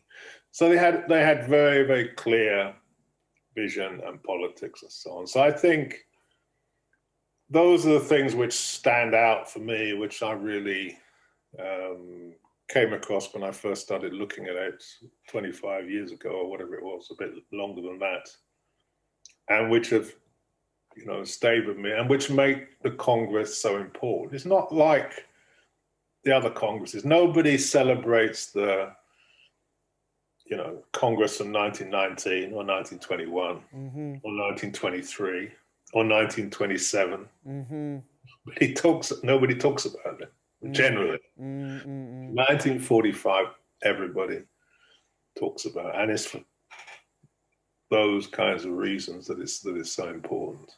Excellent. Well, thanks for that. I've learned a lot from what you've just said there as well, and I think some of the principles there about galvanizing people that work for the engine room of countries, and those individuals having the power and having the say and having the freedom and the confidence to express equality in a way that can influence the whole world and bring wealth to everybody in an equilateral way. And I feel like the fact that they had that vision and that vision was so clear cut back then is still so needed today, because that's something that isn't, like, when was the last time you've heard a nation say, we want, apart from Israel and Palestine, where they want to basically clear all the lines to a land?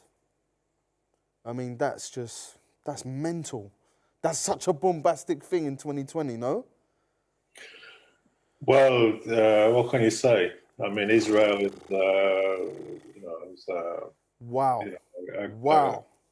a government, an anti-people regime, which is, which has deprived the Palestinian people of their land, of their rights, for not just in 2020, but for the last, 70 years plus.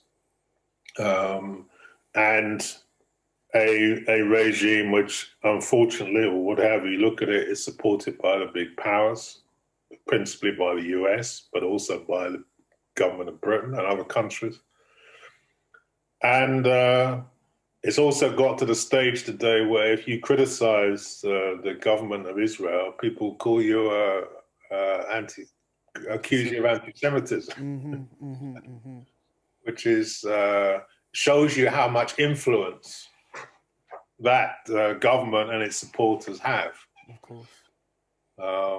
But like they say, facts are stubborn things. So They you stick around. Yeah, you say things as they are. You tell it like it is. People don't like. Some people don't like it. That's too bad. That's right. That's right. But So from that, then, I'd love to move on to how do you see the comparative state of 1945 to where we are today? And if I could just have a short answer to this so we can move on to what you want the conference to do and deliver moving forward. So how do you see it being comparative to today? well, it's a different world today. Obviously, in some ways, you would think, but there are also, in some ways, many similarities. As I said earlier, Okay. many of the demands that were made in 1945 haven't yet been realized, as far as Africa is concerned, as far as the Caribbean and other countries are concerned. The other thing to remember is that the first session of the Manchester Congress was about racism in Britain. What in those days they called the colour bar. So in 1945 they were talking about the colour bar, and which of course in those days was legal. And 2020 we've had a year where people are still talking about racism, Eurocentrism, all the consequences of slavery, colonialism, and so on, which they were dealing with in 1945. So the world is different. It's a different world, but many of the problems are the same. And it's the same political system. It's the same economic system. They're the same kinds of disadvantage. Of course, they also reference what was going on in the US at the time, and 75 years later, we see the situation in the US. Today, it is Mad. you could say it's different, but you'd be hard pressed to say whether it was better or it was worse Of course. today than it, in the 1945. So whatever advances we've made or whatever differences there are still these big challenges for us to overcome. And what is similar is that just as in 1945, same today, we are not the decision makers. In other words, we live in political systems or under political systems where we don't make the decisions. The decisions are imposed upon us, and that was the same in 1945. And they were calling for, especially after the war, which is, fought against fascism and supposed to be fought for democracy, they were calling for a more democratic world.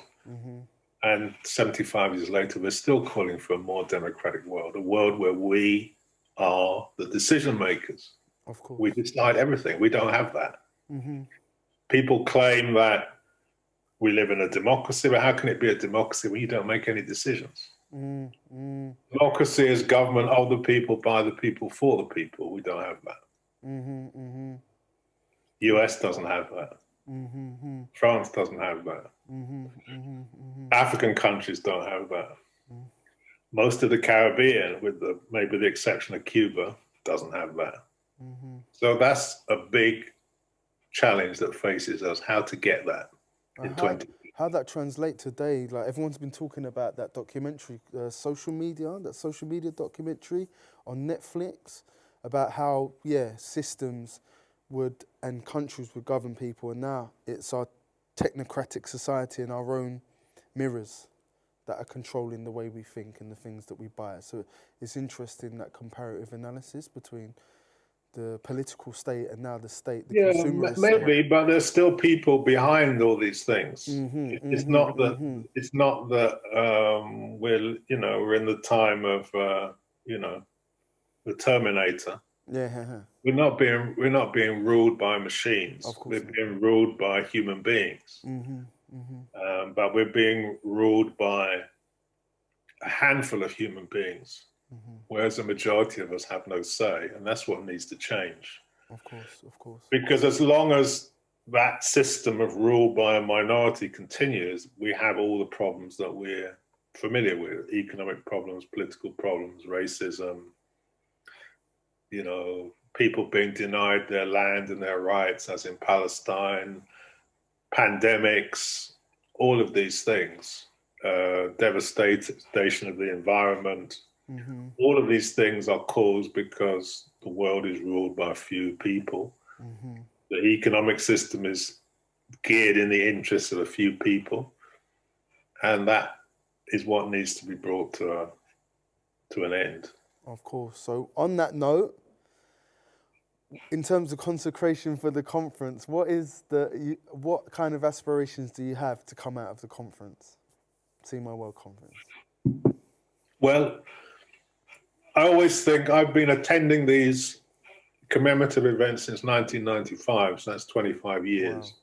Wow. And something happens, and then, next week it's over. And then it starts up again in 2024 and a half, or whatever it is. And we start all over again.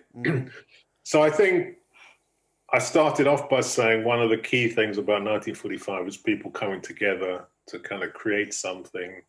And of course, they had an organization which didn't last forever, but lasted for a few years. And anyway, but I think one of the key things is to try and build something from an event like this. Obviously, it's up to everybody involved what kind of thing that is, but something that lasts. And it could be something, it could be something relating to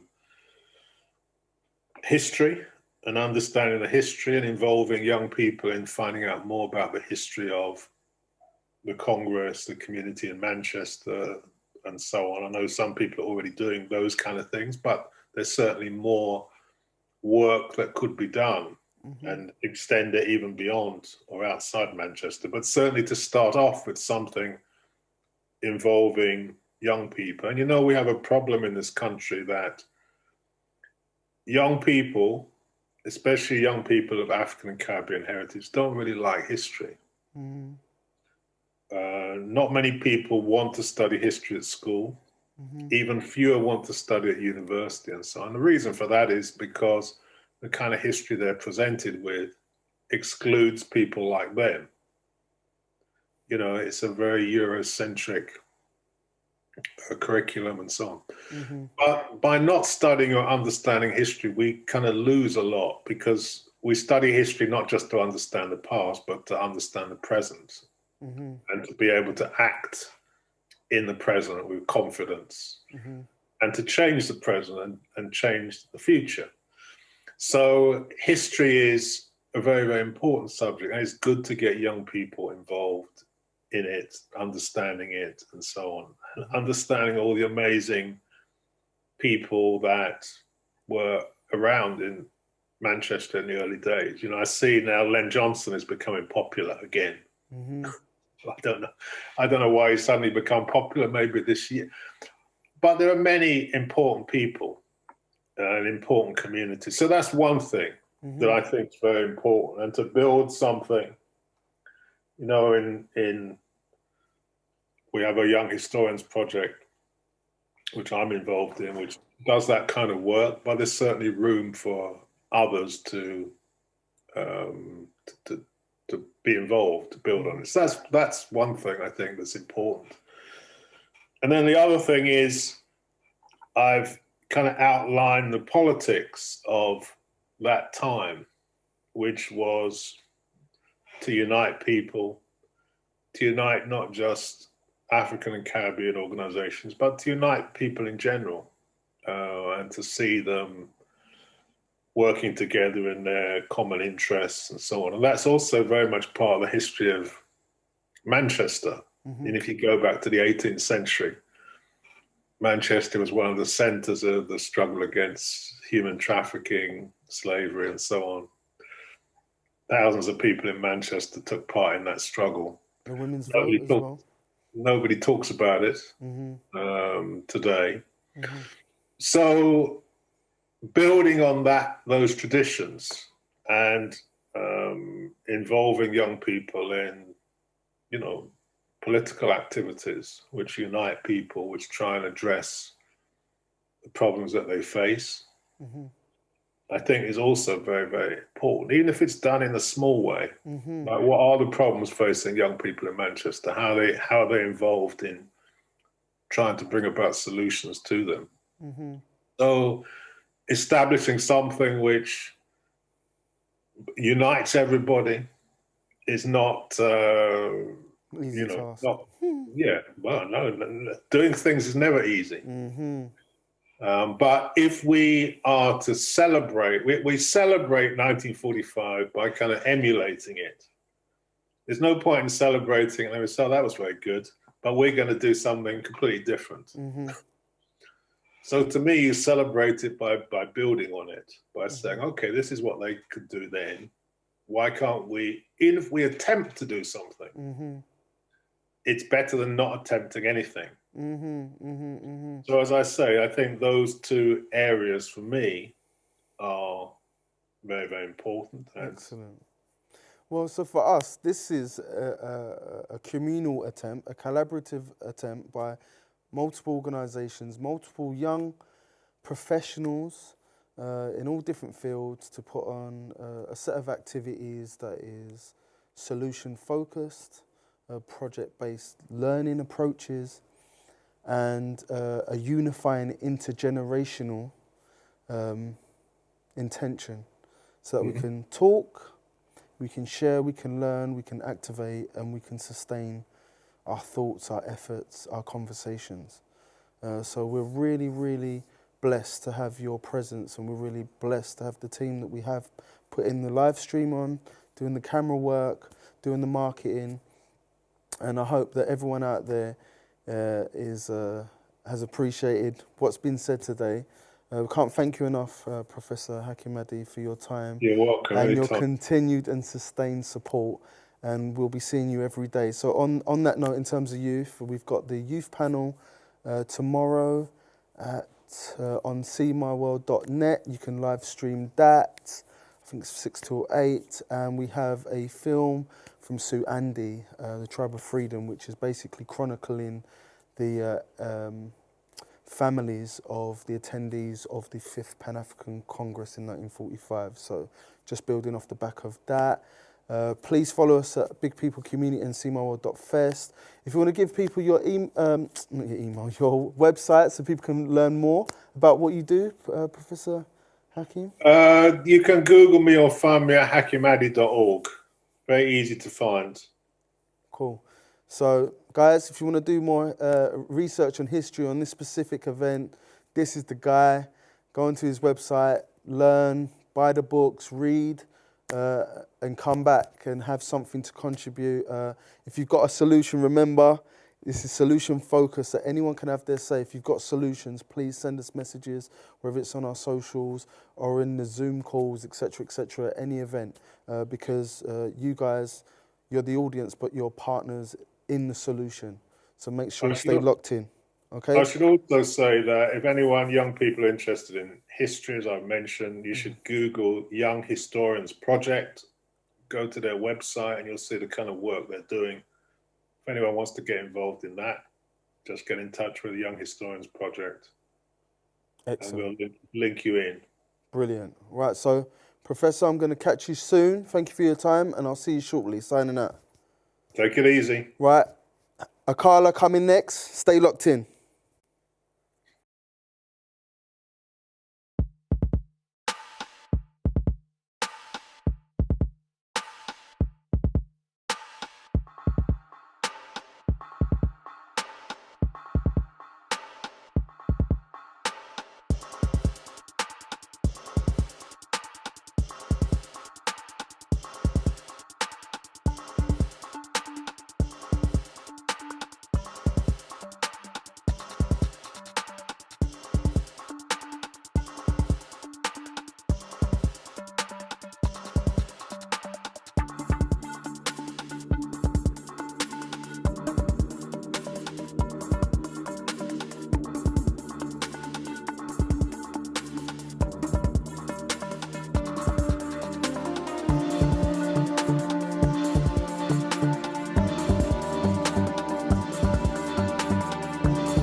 See My World will involve the education, promotion and celebration of Pan-African arts, culture and being.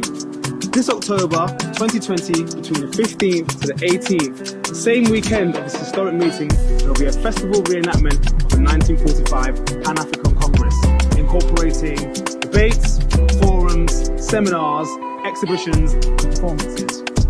The aim?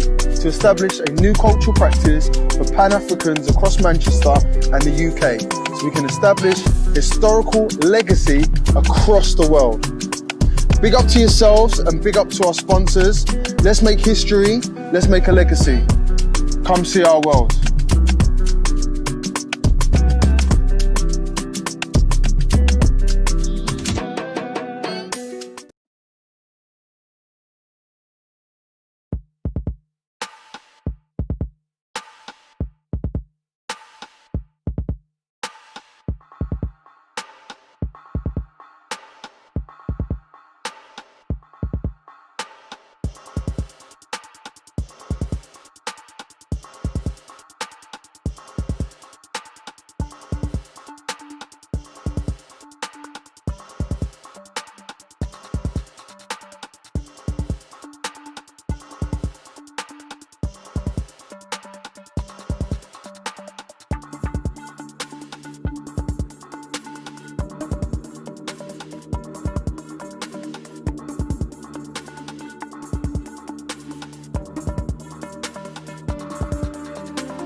We're back.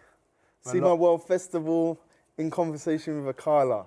What's good, man? What's good? How you feeling about this? Yeah, banging, absolutely. Like, you know what I mean? It's something I've been looking forward to. I think when you was asking me before, like, what I was looking forward to as part of this, I think this is, as a launch, this was like up there, straight up. Do you know what I'm saying? You know what I mean? We have to thank Akala as well for coming on. Really appreciate it as well. Achieved a lot in his life at such a young age. So keep doing what you're doing, Akala. Keep doing what you're doing. Well, the Don Gargan, yo. Come on, Shakespeare.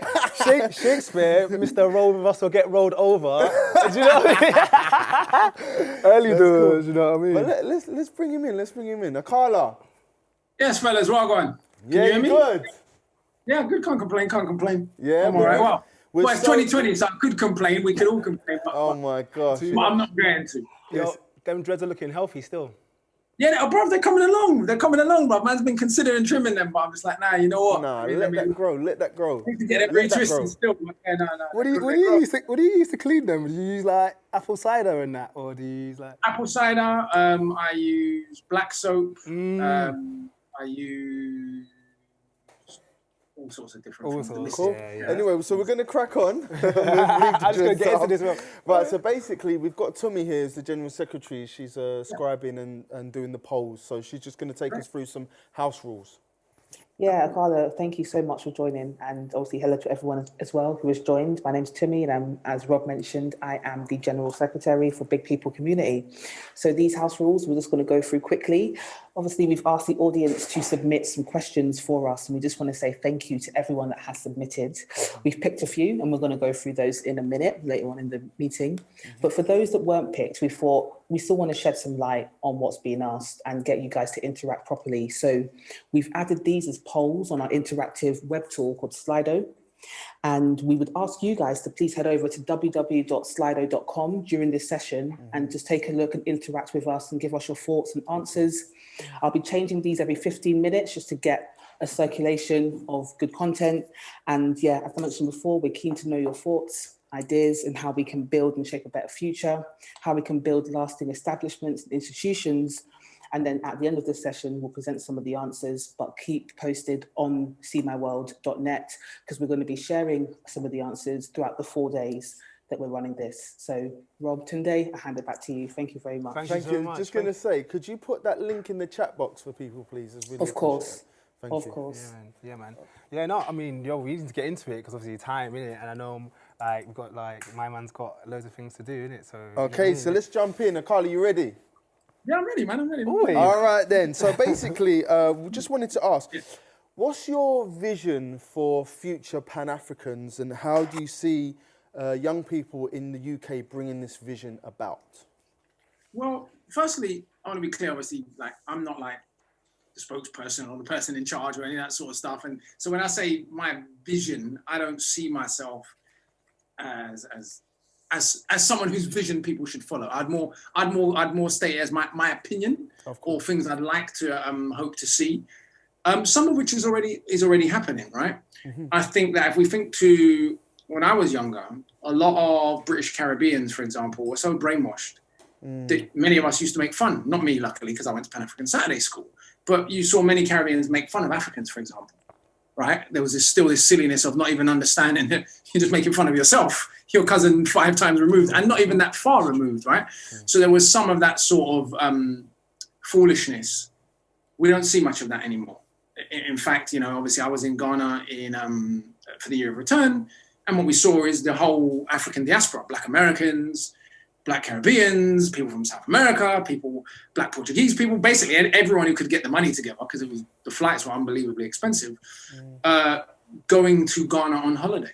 That was unthinkable when I was young, that people would look at Ghana as a holiday destination. And obviously Ghana still has lots of developmental challenges and issues to manage, and even managing that process of, if that continues every year, of managing that diaspora tourism so that the average ordinary Ghanaian benefits. Because what's currently happening is, of course, wealthy Ghanaians are going to benefit, and hotel owners, many of which are of various different ethnicities in Ghana, and so on and so forth.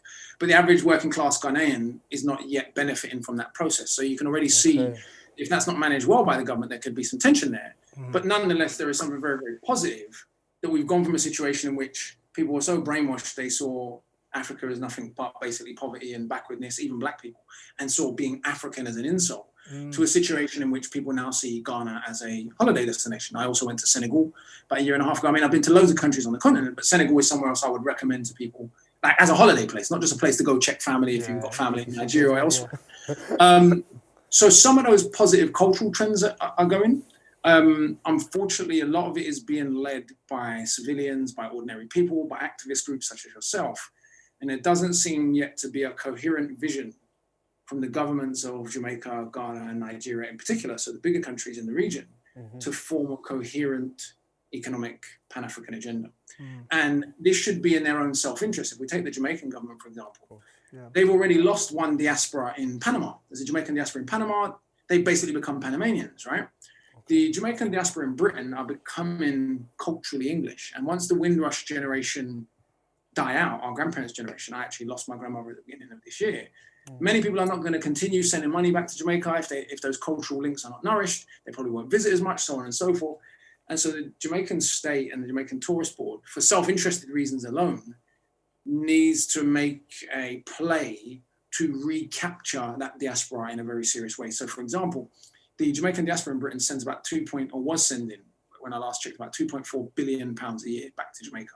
It's not a small amount of money, right? It's a lot of money.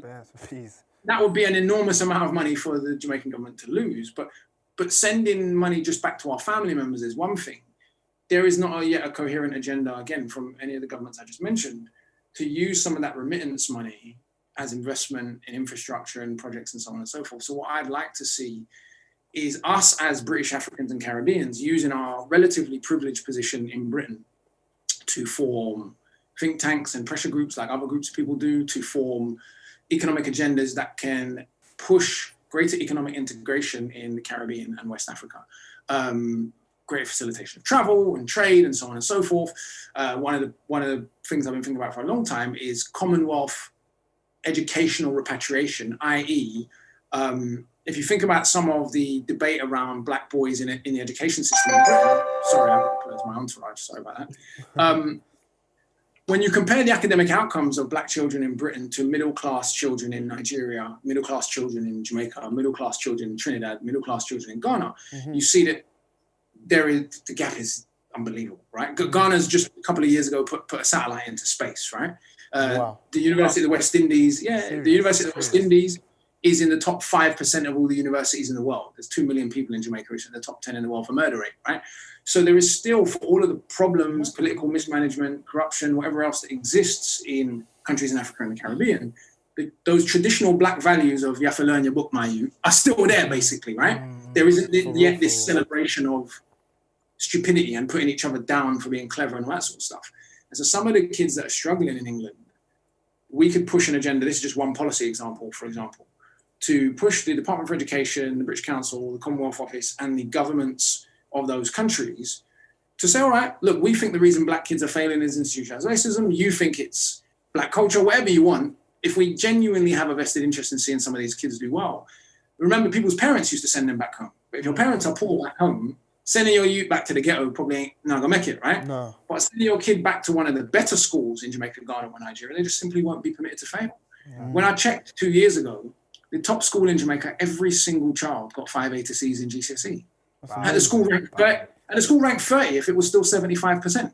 Right? Wow. Now, once you get to like the 30th best school in Jamaica, no offense, you're talking about a room with a chalkboard in it. Like, I don't mean to be disrespectful. Go Jamaica. But the reality, the schools in Jamaica do not have the facilities that the schools in Britain have. Even the best ones, AISK or Campion College, don't have the facilities of an average British state school.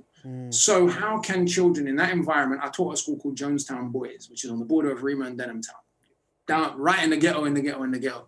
When I said to these 13-year-old boys, what do you want to be when you're older? You know what the first boy said to me? Astronaut. And nobody. Astronaut. He said, Astrophysicist, yeah. He said, marine biologist. Love that. I don't even know what a marine biologist is. You're 13. Love Right? that. And so I think there are lots of ways in which, so British Africans, to return back to the original question, send about 9 billion more back to Africa than the entire British aid budget. Yeah. So there is already a hodgepodge Pan-African economic agenda forming. And we're already engaged in Pan-Africanism, even if just directly with the countries that we come from. I think we should use our, as again, for all the problems we have here, relatively privileged position in Britain to try and influence some of the economic agendas back home. You're seeing this with these protests in Nigeria. Yeah. British Nigerians are obviously very active, and in a way, having a privileged position, being in Britain, means if we were more organized, we know that the governments back home, unfortunately, a lot of them are lapdogs, and they only do what they're told to do by the more powerful countries. So there are ways in which using our privileged position here could pressure, it's unfortunate, but use the levers of pressure here to force some of those governments to behave a little better. Yeah. Even with some of the fundraising that you're seeing on Twitter, one of the organizations sponsoring the protests in Nigeria, they just raised 75 grand on Twitter, right? Wow. And I guarantee you a lot of that is coming from the Nigerian diaspora, right? So these things are already happening, but I just saw that there's a protest in Chicago against what's happening in Nigeria. That's Pan-Africanism, right? Black people in Chicago are protesting against what's happening in Nigeria. So there is a rising level of Pan-African consciousness. There just needs to be, from black elites, a bit more of a serious economic agenda. I know some people are already engaged in some of that work, but I'd just like to see it a bit more solid, and maybe it's too much to ask, but I'd like to see some vision from politicians and from government, but that doesn't seem it's interesting you talking about that, because I'm Nigerian, growing up and seeing my mum and dad constantly going back to Nigeria. Sometimes it would be 2 times a year, but Do you know what I mean? You know, they weren't on that much money. Do you know what I mean? They'd go back and they'd spend the little money they have to go back and then put people on. You know what I mean? Invest in property and do that. So the agenda was there, but again, with nothing. Do you know what I mean? And so, do you know what I mean? I feel like it has been happening, even if it wasn't with any real direct kind of vision about what you're doing for, you know, the state in that way, what you're doing for your people there. You know what I mean? Maybe indirectly it's happening, and I suppose it's now looking at what that means with a purpose. Yeah, and also what it means. See, we've got to understand that the class relationships in Britain have geopolitical implications, i.e., one of the reasons the British government discriminates isn't just because they dislike us, right? No. Or the state or the jobs market. They understood very well the long-term demographic implications. If all Caribbean and African migrants in Britain were able to find work commensurate with their aspirations, right? If we had all gone on to become doctors and lawyers and accountants and whatever else our parents and grandparents wanted us to be, right? And live nice, stable, prosperous lives, the amount of money, as I've just told you, British Jamaicans who are overwhelmingly working class are already sending £2.4 billion back to Jamaica. What would have been the consequences if every British Jamaican was on 80 or 100 grand a year, right? Simple. Madness. And so, bring it. Right, exactly. Right. So the growth, for me, the growth of the black middle class isn't just about, you know, being able to buy Gucci handbags, right? I don't really care about that kind of stuff. But there is a way in which, or nice watches or nice cars. I have a nice car. I'm not knocking no one for having nice things. Go on. But I am saying that there should be an agenda to invest in people and to invest in other people's growth and to pull people up with us. And because of the ways and the battles that our parents fought, there is ways in which overt discrimination in Britain just isn't really accepted anymore. That's why it's so covert. The kind of discrimination our parents faced in the 1980s and the 1970s, that could come back. But ultimately, we defeated a lot of that. And you can see everyone with a pair of working eyeballs can see the growth of black middle class in London in particular. British West African children are more than twice as likely to end up at university as similarly poor white, mixed race, and black English children. This is one of the other things, we don't want to confuse children who've never been back to the Caribbean, even though they may identify with the Caribbean. They're culturally not Caribbean, because Caribbeans in the Caribbean are still doing well at school, trying hard at school, have certain values, still go to church. I'm not particularly religious. I'm just saying there are massive cultural differences now because of the experience in Britain between British Caribbeans and actual Caribbeans in the Caribbean.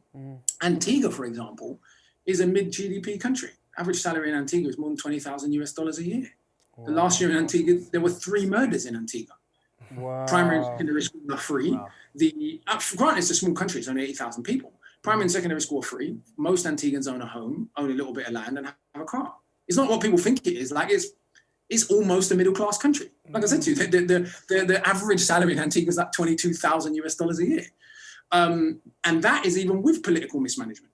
So the opportunities now, if we're serious, and if the British government's serious, right? The British government has said all this stuff about pivoting towards the Commonwealth. Someone said that's not middle class in the comments, but by the standard of the Caribbean, I mean, that's middle class, right? If people own a home, have a car, by the standards of the Caribbean, that's fairly well off, right? What's the average wage in Jamaica? 10% of that. The average wage in Ghana, 10% of that. And so I think that understanding what can be achieved from here, and back to the point I was making about the British government, they've said, oh, we're pivoting towards the Commonwealth, we're leaving Brexit. This is an opportunity for us, right? Sometimes you've got to take people up on their word, even if you don't think they're genuine, in the sense that if we were more organized, we could say, well, great, you want to pivot towards the Commonwealth. Here is our agenda as British Ghanaians, British Nigerians, British Jamaicans, British Antiguans. Here is our agenda for the Commonwealth. Yeah. And if you really have the Commonwealth's interests at heart, you'd want to hear what we've got to say, and you'd view us as an asset, not a liability. You'd view us as natural trade partners, unless you want to cut us out of the situation, precisely because you intend to partner with the worst elements in Jamaica, Ghana, or Nigeria to exploit the masses of those countries. Same in India and so on and so forth.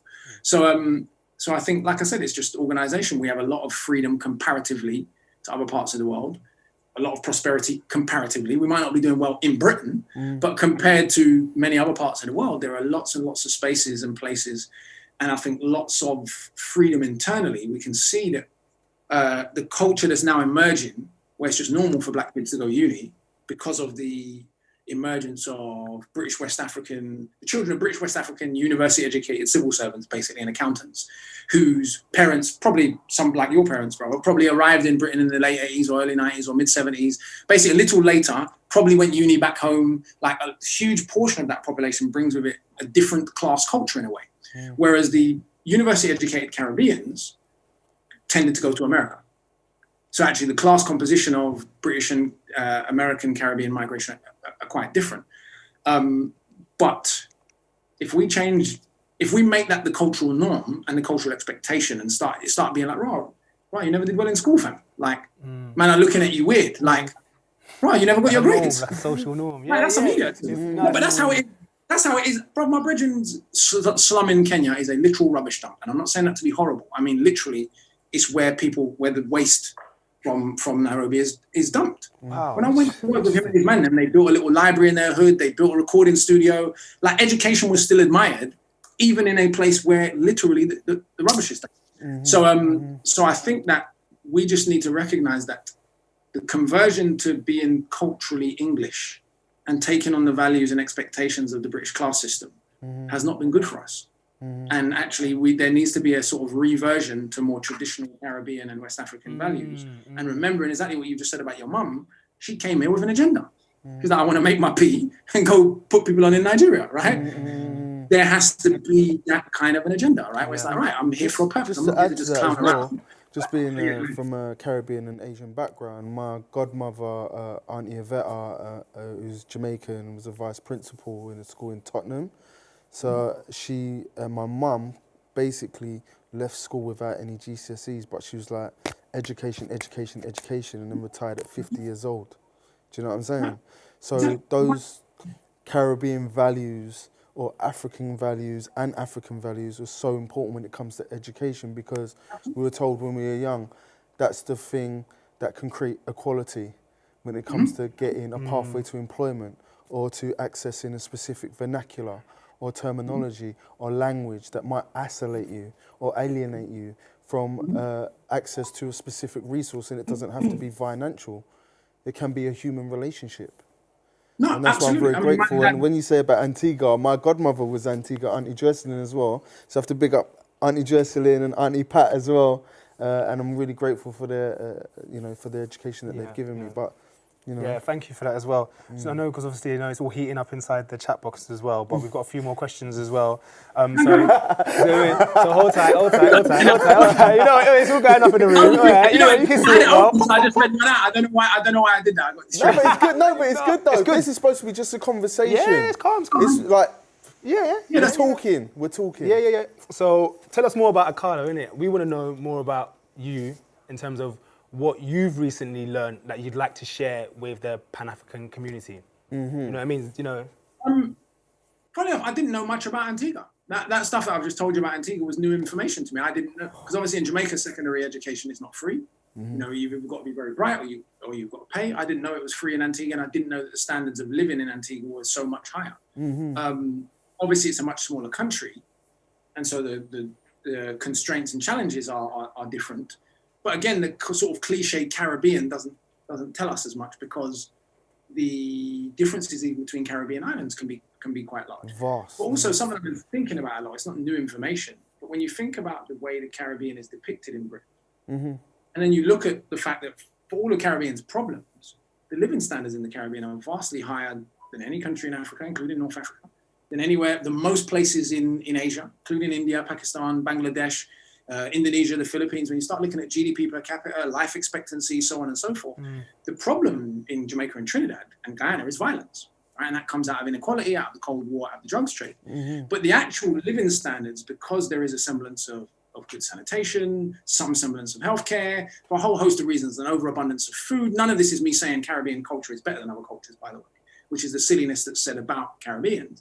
Some of it is just about basic geography. Governing a country that is a small island with 2 million people, where 90% of the country share the same ethnic and class origins, which is the case in Jamaica, is very different from governing Nigeria or India, which are continent-sized countries with loads of different ethnic groups and a class system that predates European colonialism by many, many centuries. So it's the challenges are different. Nonetheless, somehow Britain has managed to do these intellectual acrobatics to get even many of us to believe that the problems of the Black English underclass tell us more about the countries of the Caribbean than the actual people living in the Caribbean, which is spectacularly stupid, right? One of our problems, we've lost touch with Walter Rodney and C.L.R. James and Jamaica Kincaid and Marlon James and Arthur Lewis and all of those top-level intellectuals that come out of the Caribbean tradition. We don't read that no more. And that's part of the problem. So actually, it's a reclamation of those values is something I've been thinking about a lot.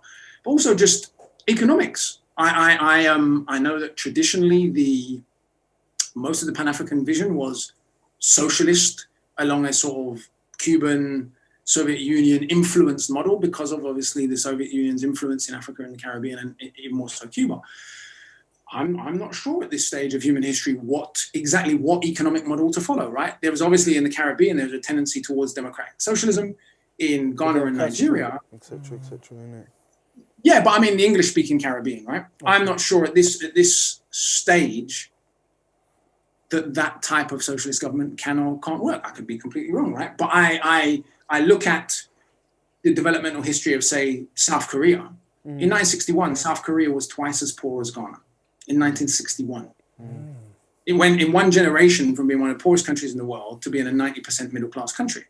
And what the government of South Korea did was they took on some very radical left-wing policies and they mixed it with market economy, industrialization, and production. What kind of policy? Sorry, what kind of policy? Sorry. So, for example, no, absolutely, great question. So, for example, one of the hugest things they did was massive land reform, right? Huge land reform. All the peasants of South Korea and Japan and Taiwan actually were given land by the state, and they were given tools and capital with which to make that land productive. So their original agricultural revolution, so to speak, was small-scale household farming, not massive, the kind of massive state-backed farms that we saw elsewhere in the world. And what that meant was using the term accurately, the peasants of South Korea got their 40 acres and a mule in the way that Black Americans never did, right? And they managed to parlay that 40 acres and a mule into an education for their children and then into being middle class. So in one generation, that country goes from being, like I said, twice as poor in GDP per capita terms as Ghana to being one of the wealthiest countries in the world and producing Samsung and Hyundai and all this kind of stuff, all of which was directed actually development from the state. Those companies were told what to do in many ways by the government. It wasn't just free market economics.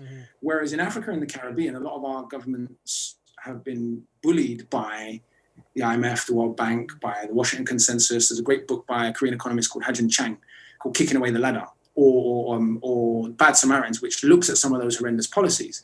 And so I just think we need to be thinking, even though we're not in government, be thinking in those terms, in terms of development and production and what role we can play in the development of a truly Pan-African civilization. Coming back to Nigeria, I see a lot of these clowny diaspora wars on Twitter, and I'm just like, imagine being so dim that you're a whole Black adult and you don't realize that Nigeria being successful is in your interests.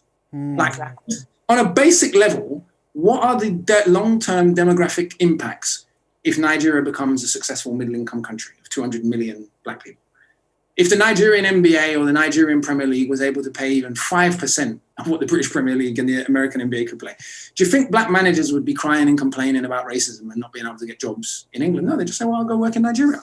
If I'd have said to you 30 years ago that the best cricket league in the world was going to be in India and white English people would be going to play cricket in India, you'd have told me I was crazy. But that's exactly what's happened. 2020. The best cricket league in the world is in India, the T20. And if you're a white Englishman who's good at cricket, you're going to go get your money in India. And so understanding that Pan-African development isn't about us all joining hands and singing Kumbaya together, or even all liking each other. It's about recognizing the way the world really works and unfortunately understanding that we have a shared cultural history and shared economic interests. Because as long as all of the majority Black nations in the world are relatively speaking poor and militarily unable to defend themselves, a lot of the racism that exists in the world is going to continue. And that's unfortunately just the way the world works. And so really, I think thinking in those developmental terms is even on an individual level, you could be thinking about, right, what can I do in Nigeria that can help Nigeria move forward? You can be thinking about what can I be doing in Antigua that can help Antigua move forward, right? And if there is a critical mass of people thinking in that way, not just sending money back to our own families, which is good and important, but thinking about those sort of developmental ideas, you'd be surprised what can be achieved in a very, very short amount of time. Yeah, it's real. But them flights are so expensive sometimes. You know what I mean? They do that purposely. Them flights, bro, it's mad. It's like to get back home now. It's about And also, Mad. you got to fly via the colonial country, right? Exactly. So if you want to go to Senegal, you got to fly via France. If you want to go to Mozambique, you got to fly via Portugal. None of this is accidental. Those colonial relationships are still in place. Yeah. But there is still a lot of wiggle room. I suppose what I'm saying here is, right, back to the point about government, we need to be careful that we're not letting some of our own leaders off the hook, right? Obviously, if you're going to be a revolutionary and try and get rid of Western corporations in an African or Caribbean country, you're probably going to get yourself killed. But that doesn't mean we should excuse some of the corruption we see either, right? There is a middle ground between being a revolutionary and being a pragmatic reformist that does the best by your people given the constraints that exist. And unfortunately, some of the leadership is more interested in buying a 54th Rolls Royce or hiding their money in Switzerland than they are in doing some of the basic developmental things that they could do without getting themselves killed. Do you know what I mean? So it's sort of a double oppression because there's a domestic class oppression and the servicing of foreign elite interests. So I think it's also trying to find a way where the middle classes grow enough to hold some of those leaders to account so they can't thief so much. Or as I saw some comedian put it, I can't remember who it was. He was like, if you get a contract for 10 houses, build 9, steal 1. You're a politician. We know you're going to steal, right? So, you know what I mean? Like, it's reality, right? I'm not justifying. But it's real. I hear that. Like, per se, but it's like, yo, big man, at least build 9 of the houses and just steal 1. But man will just be like, nah, I'm going to steal the whole 10. And in fact, I'm going to find an 11th to steal. Yeah. And so there does need to be, not to be cliche, because there are some elite families that I know, but they're privately wealthy. And this is, again, a contradiction for me as someone who's left-leaning. Some of the people I know doing great work in Ghana or Nigeria or Jamaica are privately wealthy families that the governments are not always on the side of because they're using their private wealth to actually benefit the country. And they actually care about the poor people in their country, which unfortunately, black countries are classist like everywhere else. That shouldn't surprise us. Classism is universal, right? But I'm saying that it's actually Africa and the Caribbean have such huge political challenges that we cannot afford to waste any human capital. Yeah, even to just put it in economic terms, we cannot afford for any clever person who could be productive or produce anything to be wasted. And the current way of things working is wasting a tremendous amount of human capital. But I think those of us that are lucky to have access and education and everything else can play somewhat of a role in investing in people. And again, social media is great for this, right? If there are great organizations doing what happened?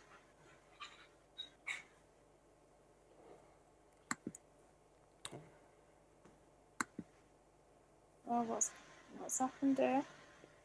Sorry, I just think it seems to be like a little bit of a trip going on there. I think, yeah, like there seems to be like a technical difficulty. You know, Zoom does a madness sometimes. Yeah. Just done it of its own accord. Okay. Like, so yeah, obviously apologies for all of that. Thanks for your patience, guys. Yeah. But hopefully we can get it back online very soon. Do you know what I mean? Just building on some of the things that you said, I think are very, very interesting about this human capital thing. And I think that's so important because that's something that we've experienced through. Hi there, can you hear us now? Yeah, I can hear you. I don't know what happened there. My thing froze. No worries. We were just picking up on the human capital point that you made. Because I think sometimes you got to phrase your arguments in ways that people who are more politically conservative and driven by economic concerns rather than primarily human concerns will get. And I think a lot of us who are left-leaning, seems to me at least, are often more concerned with winning the argument intellectually than winning in real life. There you go. That's important. No, do you know what I mean? That's important. I'll give you a personal example, right? I went on Question Time and I made the argument that young poor kids should have access to taxpayer-backed loans to start businesses because those kinds of things already exist for rich people. There's a scheme called SEIS or EIS, which are taxpayer-backed investment schemes for people that already have money in Britain. And loads of lefties came on Twitter and said, Carla's a capitalist now or whatever else. Wow. And I was just like, no, but first of all, I'm not even offended because I'm not trying to win university coffee shop revolutionary argument, right? But the idea of think about what kind of business the average young lad from Tottenham or Croxteth is going to start if you give him 100 grand. He's not going to start a diamond mine and start killing people. He's probably going to start a chip shop or a takeaway or a barber shop and employ his brethren.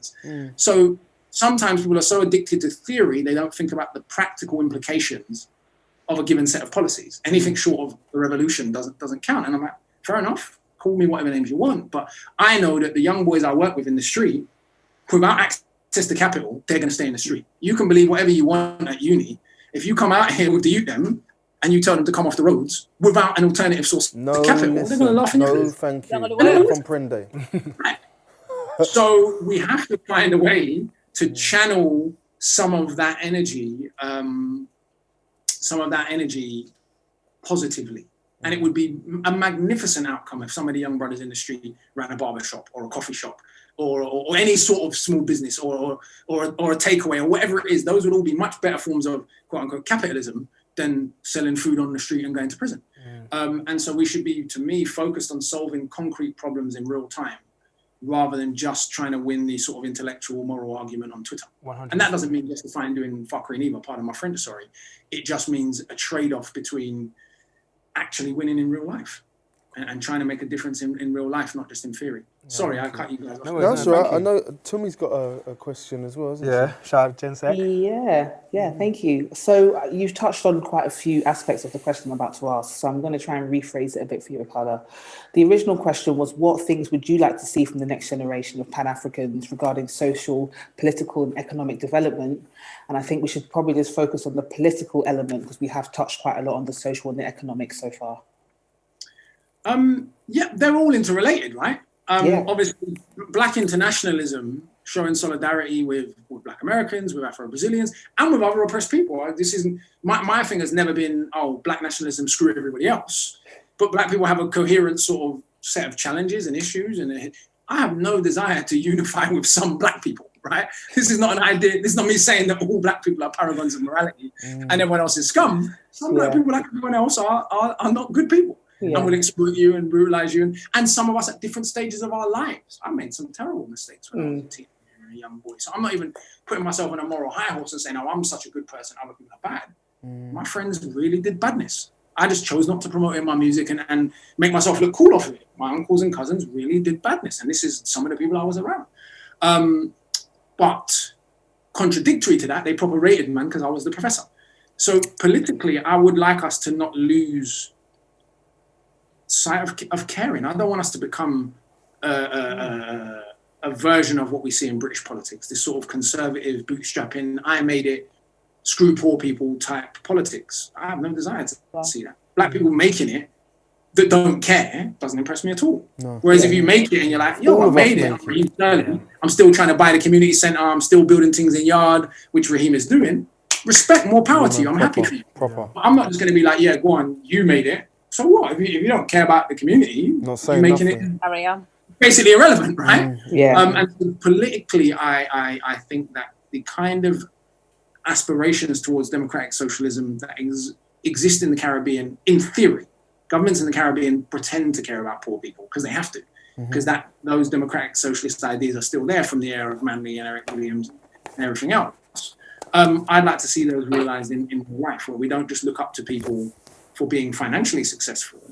It's what you do to become financially successful that's important, one. If what you do is exploitative and brutal, then you don't really rate it. But two, it's what you then do when you become successful. And the floss in like rap music, for example, could easily go from how many chains and watches and cars man have got to how many schools man have built or how many sanitation projects people have. Now, I don't think people should do charity for those reasons, but I'll take that over showing off about cars. And I've got a nice car, so it's not bitter or me being judgmental. No, but you just got sometimes you got to explain that to people. Keep it real. Keep it real. My name showing off is because they don't have. I have a very, very, very nice car. I'm not knocking nobody. I'm just saying that ain't that important.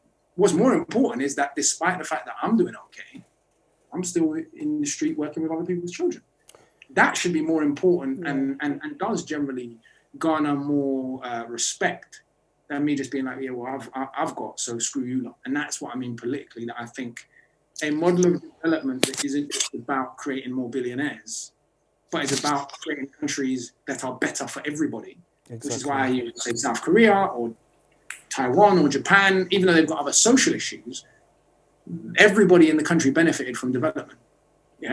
Japan is like a 90%, 95% middle-class country. There's no real poverty in Japan. There's no real poverty in Holland or Sweden or Denmark. There are problems, other problems, social problems in those countries, ethnic problems in those countries, but the gap between rich and poor is much, much smaller. The gap between the pay of the CEO and the pay of the average worker is much, much smaller. And models of development in which workers are included in the decision-making process of the companies that they work at. They're not just labor for hire, all of that sort of stuff, which we can borrow from lots of different countries. Japan, when Japan was first developing in the century, they had a period called the Meiji Restoration. And this was a period in which basically the Japanese went out and studied what everyone else was doing around the world, mainly the West, mainly focused on Germany, Britain, and the United States.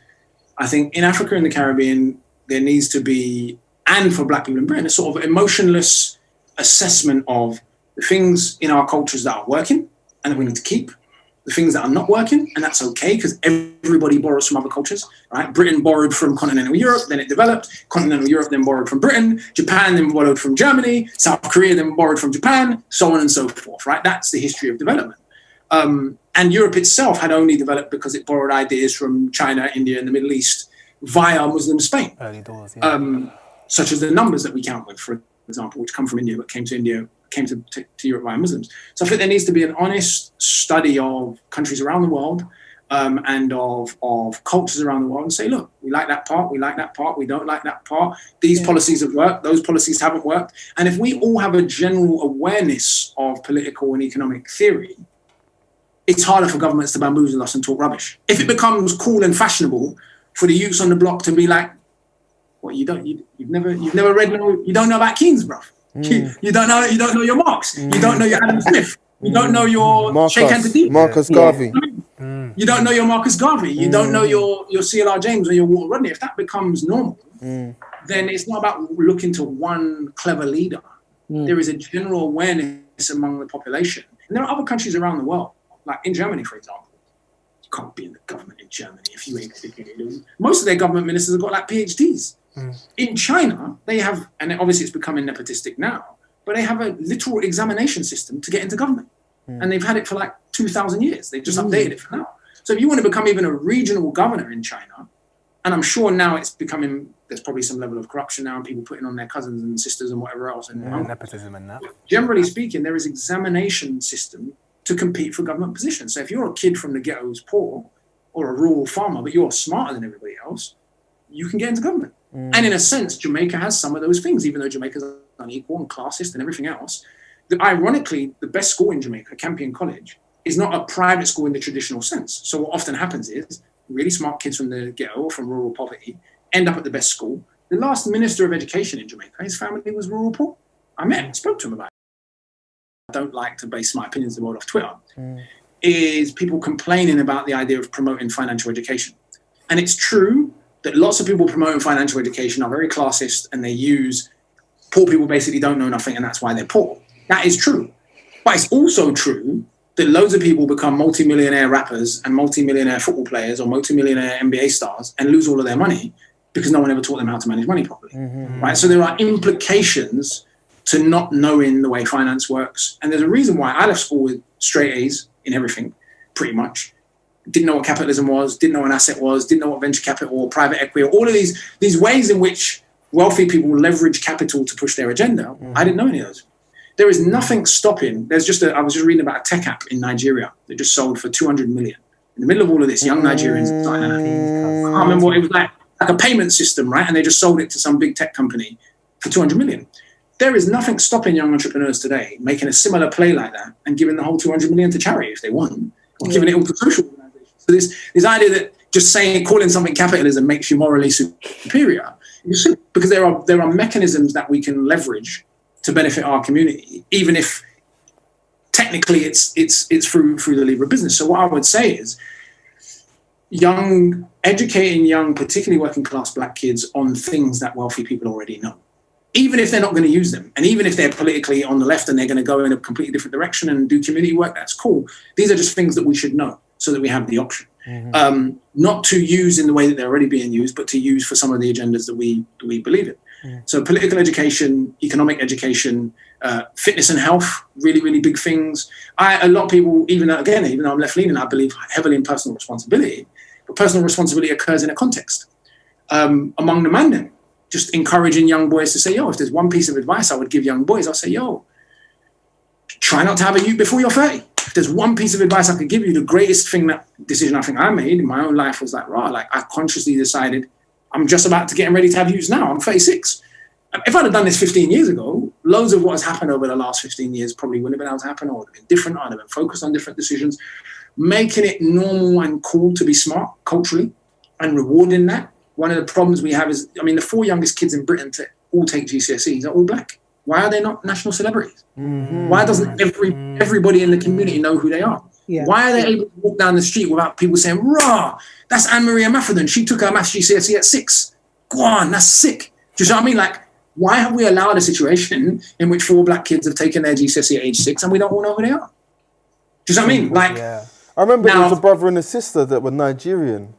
Like, no, all 4 of them. Yeah. It was 3 sisters and 1 brother from the same family. Yeah, I remember. Matic. I remember one of them was 7 and one of them was 6, and the 7-year-old passed maths GCSE clean. So I think, and there was a lot of that. I read about another girl, Nigerian girl from Wolverhampton. She took like 5 GCSEs at age 11. Culturally, we just need to start saying, "Rah, that's what we're on, innit?" Like, and publicising it and raise awareness of that. That's what we need to do. That's what we're about. That's what it's about. That's what it's about. Yeah. Simple. So I think all of those things are within our grasp. Those are not big political things. They don't require much protest. They don't require. Those are things that we could do tomorrow on social media. We Can I just say something as well? To all of the audience as well, if you've got any stories like that, please put them in the chat box or contact us at Big People Community or See My World Fest. You don't get me this degree. That's like telling me you don't believe in Jesus. Like, it's beef. Like, it's fully beef. I'll give you one example from my brethren. One of my oldest, he was on the roads. That's the truth, right? He made money in the street, bought property, all of that, been in prison, the whole 9. And he went back to uni as an adult because he just couldn't live with it. His mum was just still getting onto it. Right? Do you see what I mean? So it's like at 28 years old, having done well in the street, made his mum was still, I don't care. Where's my degree? Where's my paper? And so he went back to uni. And so I think just promoting those as cultural and aspirational norms that you get ratings for even in the street. And I think the MMA community, the ex-roadman community, footballers, people who use, because let's be honest, if you're a young boy in particular, you just don't want people to take you for an idiot. You want to be able to feel tough at the same time as being survival, smart. Survival, man. It's real. Right. So if you have the MMA people, the boxers, the footballers, the rappers, the ex-roadman, them, if everyone is on the same hymn sheet of what we're on now is the youth. So I've got a think tank with 5 of the worst affected colleges for youth violence. We've been working for about 1.5 years, 2 years. One of the things the young people came up with, just to give you a sense of where the source is, they were like, imagine if you're a youth in the ends and you're doing well, or you started a soup kitchen, or you got the best GCSE, you get a poster. The way that all these youths who are doing badness are getting in the news and getting some notoriety. Imagine you're the kid in Hackney who got the best GCSEs in Hackney, and now you just got a big bam poster on Mare Street for 6 weeks. Every youth will be like, no, I want that. Do you see what I mean? So it's like creating a culture where certain types of achievements are rewarded. If I could just come in there. Sorry, it's just really interesting because it's strange because there's 2 things there. Firstly, I work with someone who I'm very, very close with, who's kind of like the hood pin-up boy, where all his brethren basically pin their flag to him because he did the right route. So even though they're in the road, they kind of rely on him to set pace and set guidance in different areas of life. So he's kind of protected and they feel like they can be part of that. But then there's also the experience I had with my cousin who, used to spend a lot of time in Peckham, where like when you are the guy who's recognised as doing this and keeping their nose clean, you got a target on your back. So I think what you're saying is really important because organisations should then be working collaboratively to reshape and reframe this conversation in a way where there's a cultural collateral that's embraced by people from different socioeconomic backgrounds, no matter what postcode that you're Definitely, living in. because it's the different intersections of our communities, isn't it? Like, actually, I think it's quite representative of See My World in that way, you know what I mean? Telling stories or the in-betweeners, you know what I mean? It's like even if you're looking at the logo, I think that was like one of the main influences of like what we're about, is just telling those individual stories, you know what I mean? That person is like, you know what I mean? Maybe the intersections of society that kind of slip away, but for some reason, maybe them being, you know what I mean, Pan-African, being black, you know what I mean, they can only really be seen, a trope where they can only be seen in 1 or 2 particular lights, do you know what I mean? Just to add to that, I would like you to build on that because I know Tommy's got a question that's really dear to your heart and it's about Pan-African Saturday School. But if I could ask Tommy to come in and ask you that question. Yeah. Yeah, of course. So, Carla, the question is, what were the key and unique aspects of your Pan-African Saturday School that you'd like to see implemented in other Saturday schools, especially the ones that are being set up in West Africa? Yeah, to be honest, I remember more what was lacking than what was good. The good stuff was amazing. We went to this on trips. It just, generally speaking, I genuinely never got the impression or the idea that blackness was synonymous with negativity until I was already a teenager. Because I went to Black Saturday School, because my stepdad was the stage manager at the Hackney Empire Theatre, I always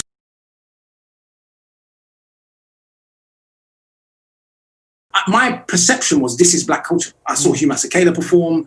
I was in the theatre 4 days a week at Hackney Empire. But I don't remember us learning about finance. I don't think any of our parents knew about finance, wasn't yet able to prepare me for that conversation because everybody was working class. There was no black middle class in the 1980s, really, in any meaningful sense. There were a couple of men that kicked ball and there were a couple of men who made money in the street or whatever else. But it wasn't like today where the kinds of jobs that black university graduates are going on to do were available. You didn't walk through the city of London and see black men working in the city of London like you do now. Like I walk through the city of London, I see brothers I know from the ends in their suit on their way to work at some law company, and we don't want to romanticize it because I'm sure it's not quite equal, but that is happening now. So there are conversations that need to be had about that next stage of development in a way. If we viewed ourselves as a community, what is the next stage of development for the community? Now there is becoming people with at least some capital. How is that leveraged to benefit grassroots organizations, to clean up some of the problems in the street, to make sure that there is a cost for resourcing that going a certain way socially, certain things are stigmatized. Like no good, like I said before, going up to you in the street and being like, come off the road, but I ain't got another opportunity for you. Never. No. Nonsense. Right. Whereas if we are not that far away from being able to be in a position where we could put a fund together, which some people are involved in, and be saying, right, cool. From the community. Well, we've been thinking about this kind of stuff for a long time, and we were lucky enough to be presidents and governors of our university. So we had ridiculous resources, tens and hundreds of millions of pounds that it's can like support governors of universities that have 343 million. You go into meetings and you're like governors meetings, you're like, oh, this is all our university fees. Oh, in front of us. Oh, no, okay. It doesn't even matter. It's not even that. The big universities have hedge funds and investment funds. Of course, they have. They invest in organisations that then invest back into them. That's it. And back into the research. And that's what happens with Russell Group universities that are 98% research led. You're being small fry to these people. Do you know what I'm saying? It's real. We're chilling on these boards and it's just like this person from that airport and this person from that insurance company this and one that person from the Conservative Party and you're like, and this one from that one. Yeah. And, sustainable environmental sustainability, and that one's a construction company, and everyone's running the peas. That thing there, is that what you're talking about there? The next day, our parents weren't in a position to prepare us for doing institutions because we were barely getting by. The racism in the 80s when I went to Pan-African Saturday School was so vivid and alive. Just walking down the street as a black person, the attacks were normal back then. I'll give you a statistic, even though it's based on the South Asian community, it gives you a sense of how bad things used to be. In 1984, a quarter of all Bangladeshi families in Tower Hamlets had been physically, racistly attacked. Wow. 1 in 4. Wow. No one ain't running up in Tower Hamlets today to do that no more because you'll get problems, right? Yeah. But our parents were so focused on keeping us safe and getting the basics done, and in school they couldn't think about that next stage, keeping us in school and so on. Whereas I think now there is so much success in a way in scope that we can be thinking about institution building and 100. real. So we're going to charge you with that. We're going to charge you with that because Tunde's got a question. But we've got an entrepreneurship scheme that we're going to be running for 6 months after that. So we'd love to discuss that with you for sure. And I suppose going back to your point about the racism within Tower Hamlets, like what would you say are the most important next steps against the fight against racism in the UK? In the UK, particularly. Yeah. So I think the big one is in the education system. So Bristol and Warwick University did 2 studies. They looked at data from every single secondary school. So it's not my opinion. This is what they did. They looked at the data from every single secondary school and they looked at the students' performance in measured standardized testing, and then how they're assessed in the classroom by teachers who know them. And what they found was the only two groups of people that schools over-assess were Indian and Chinese students. That's hardly surprising. They've been performing the best, but now schools even estimate them.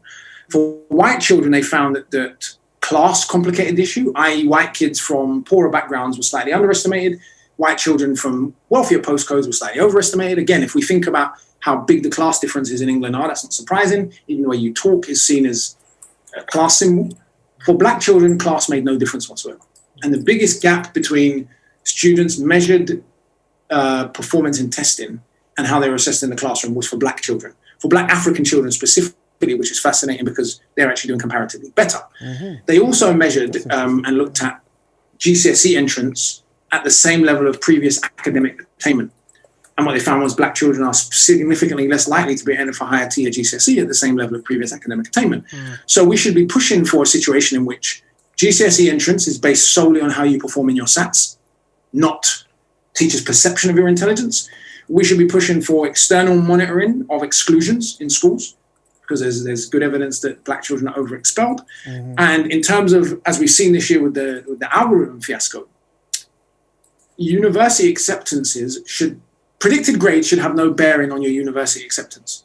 The only thing that should count is your actual results. The reason why is because private schools massively overpredict and state institutions underpredict. So what it means is mediocre private kids get awarded a place and kind of wink, wink, nudge, nudge, people don't look the other way, right? So I think those structural changes are even more important than the sort of decolonizing the curriculum and all those other things. Those things are important. I'm not saying I don't support those things, I do.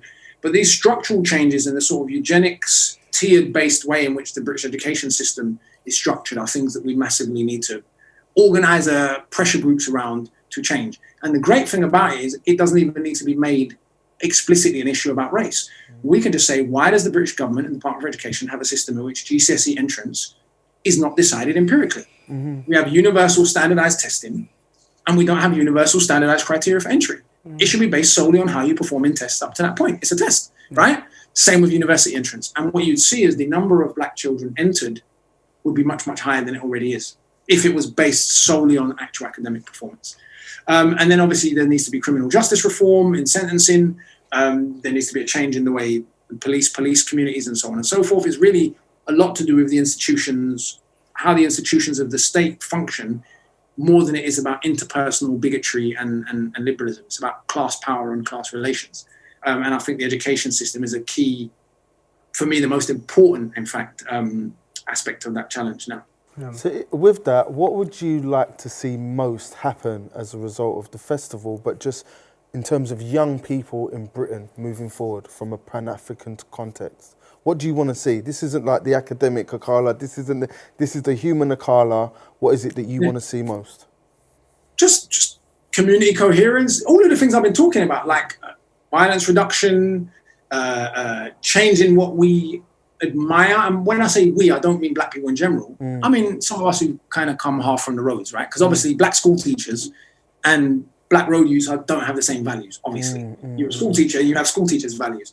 So I think some of the street stuff, it's only when you get to my age now, and I've got friends coming out of jail in their mid-30s going to get the same minimum wage jobs they could have got at 16, where you really realize how sad it is. It's like, what's promoted is this idea that you're going to be in the street and make money and become Al Capone. No, you're not. You're going to come out of jail in your mid-30s with no skills and qualifications and go get the same job you would have made fun of, man, for getting at 16. One of the really sad things I see a lot is like me and my other brethren who are sort of in the public eye, rappers and music people, we'll be out and about and we'll bump into a youth who's working at a supermarket, who's got a driving, and he'll actually say to me, like he's embarrassed. Like, oh man, it's just temporary, brother. And I'm like, no, brother, go on. Like, you're earning your coin. You're doing, like, it's almost like we would have more ratings for him if he was on the roads. And I'm like, I'm not judging no one, but let's not act like just having an honest job and a good job, there's anything to be ashamed of around that. So I think some of that's got to change, where it's like there's become this celebrity culture. And I know it's odd to say because some people see me as a celebrity, and this sort of Instagram culture where if you ain't got the best of everything at 21, you're basically an idiot. And there needs to be more of a origin. Like, you don't have to have everything at 21. Like, work long term, invest in yourself. Don't go jail trying to impress people who don't care about you. basically. And I think I'd like to see some of that change for the better. So building on that, just from my own perspective, I would just love it to change from an ethics into products system and a products into ethics system to an ethics and ethics. Let the ethics and our values be our currency. Because when it comes to what you're talking about there, that's the only way that all of us are truly equal. It's free, it's God-given, and with the human resource that you related to earlier, we can make anything come to fruition. Yeah, I like that. So we really appreciate your time and just like sharing. Yeah, for real, 100. And I mean, we had some questions in the polls. Tommy has been collating. I mean, it would be good for us to go over those. What do you think about that? Yeah, I can answer a few more. It's fine. Yeah, let's go through it. All right then.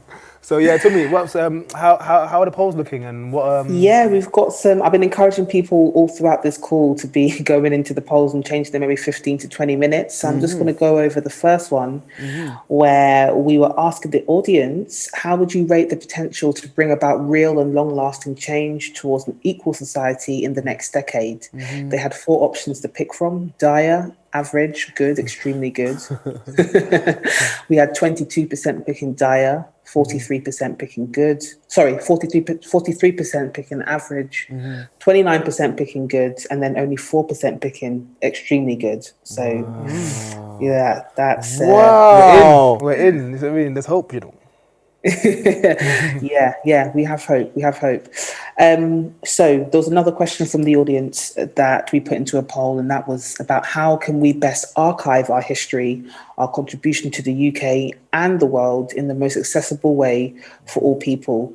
Let me just take 3 answers given, and then I'll pass that one back to Akala just for him to summarize with what he thinks. So I'll just repeat the question. How can we best archive our history, our contribution to the UK and to the world in the most accessible way for all people? The 3 that I'm going to pick was, the first one was through education in primary and secondary schools. We've got libraries. There's a real need for Pan-African archives, spoken word, photos, oral histories, writing projects. There needs to be funding available for people to be able to collect the histories and collate. And then the last one that I'm going to go with is multi-platform. So I understand where this person's coming from, just in terms of probably a mixture of the archiving, the library, digitizing some of that as well, education systems. Someone here has said a museum like the Black Archives in Amsterdam. I like that. I like that idea. What about a museum? And make Why these not? virtual tours as well. In the era of COVID, where our mobility is limited, these virtual tours would be very, very beneficial. But let me just pass that question back to Akala. So that was, how can we best archive our history, our contribution to the UK and the world in the most accessible way for all people? So over to you, Akala. Yeah, I think you answered them now. I think online archives, YouTube channels, in addition to all of the things that I already said. Obviously, we've got the Black Archives in Brixton. I think a lot of what you said, documentaries, you got to use social media in this day and age. But yeah, all of the above, but especially online. Yeah, it's mad interesting because like you have archivation centres like libraries and places like that. We're working with the Race Relations and the Race Archive as Relations well. Archive. So actually, Yeah, they're the delivering Armadic a digitising Pan-African archives workshop on Saturday. Actually, we've got a whole host of workshops in that way. So if you're interested in archivation and ways to get involved as an industry, and also to kind of like hold your own histories, your legacies, then please sign up to that workshop. It's at 1:30 till 2:45, and Yeah. you can sign up on Eventbrite. An Eventbrite, yeah. But it's really interesting, like people like the Heritage Lottery Fund, who feel more and more that it's becoming less significant as far as having physical spaces to archive things, and actually maybe there's more of a shift towards online archivation. But then I suppose the other side of that is that, well, you know, if all online was to go kaput, do you know what I mean? Like, where do we hold such precious? Exactly. And so I suppose there's like You have to have a physical space as well. I feel that you do have to have a big physical Of course space. you do. Yeah. Someone. Do you know what someone suggested to me? Where's the Carla? I can't see him. He's about. Yeah. So That is basically, you know what someone said to me, which is mad. What did they say? Someone said we should build a museum and then politely go to the Natural History Museum this museum and that museum and ask for all the artifacts back Oh, what is give back? and then put them into that museum and then basically curate the museum in a way. That's a cold idea, you know. But that's the only way to do it, innit? That's the coldest idea. Well, that's it, That is innit? it. That is it. That is the idea. That is it. That is it. That's so. I mean, What there do you was- think, there was- Carla? Well, there was an issue with Greece and the Parthenon marbles, I believe. So the Parthenon marbles, which come from Greece, or was it Elgin marbles? One of the marbles, the big marbles from Greece that they've got in Britain. I believe that's actually what happened, where the British government said to the Greek government, cool, build a suitable museum and we'll give them back. Then I think the Greek government built, don't quote me on this because it's something. Suitable museum. What's a suitable museum? You The know? Greek government then said, cool, we built the museum now. And I think the British government still said, no, it's all right, we'll keep them. But I don't know. Do you know what's In the strange long- though, Carla? Do you know what's strange though? You know when you go to museums and you just see some bric-a-brac African, this, that, blah, blah, blah. Just imagine if all the museums gave all of it back and we had it in one place and then curated it. This is Togo over here. This is the Ivory Coast over Benin. here. This is Nigeria over here. This is Egypt. And then just meld it in with some intergalactic screen as well. That would be the Pan-African. That would be the. That would be mad. It would take for the leaders of, I mean, they have something like that in Senegal. I didn't get to go when I was there. It's the Museum of Pan-African Civilizations or whatever it's called that was built in the wake of Sheikh Anta Diop. But it would take for the leaders to take themselves more seriously. If you think about like cultural soft power, the government of China has the Confucius Institute. The government of Germany has the Goethe Institute. The French government has Alliance Francaise. The British government has the British Council. Every serious, wealthy society has a cultural attaché, a cultural agenda to spread its culture around. As African and Caribbean countries develop, Jamaica's very lucky. Jamaica has an enormous amount of cultural soft power, as does Nigeria now because of music. But none of that's come from the Nigerian or the Jamaican government.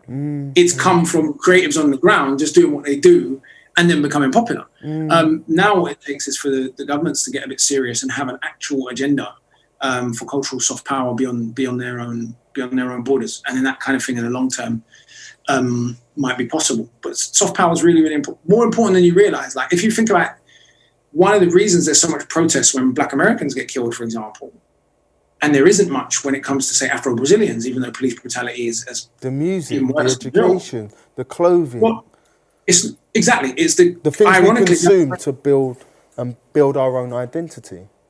Right. Well, what it is Black Americans are in a strange situation because on the one hand, they're an oppressed minority in their own country, but there is a level of Cachet in cultural terms of- power Yeah, because the in whole other world countries. consumes Black American culture, Exactly. and because America's positioned itself as captain democracy, that when events happen in America, they have an impact in a way that events in Brazil or Jamaica or Ghana don't have the same Apart from relevance. football, etc.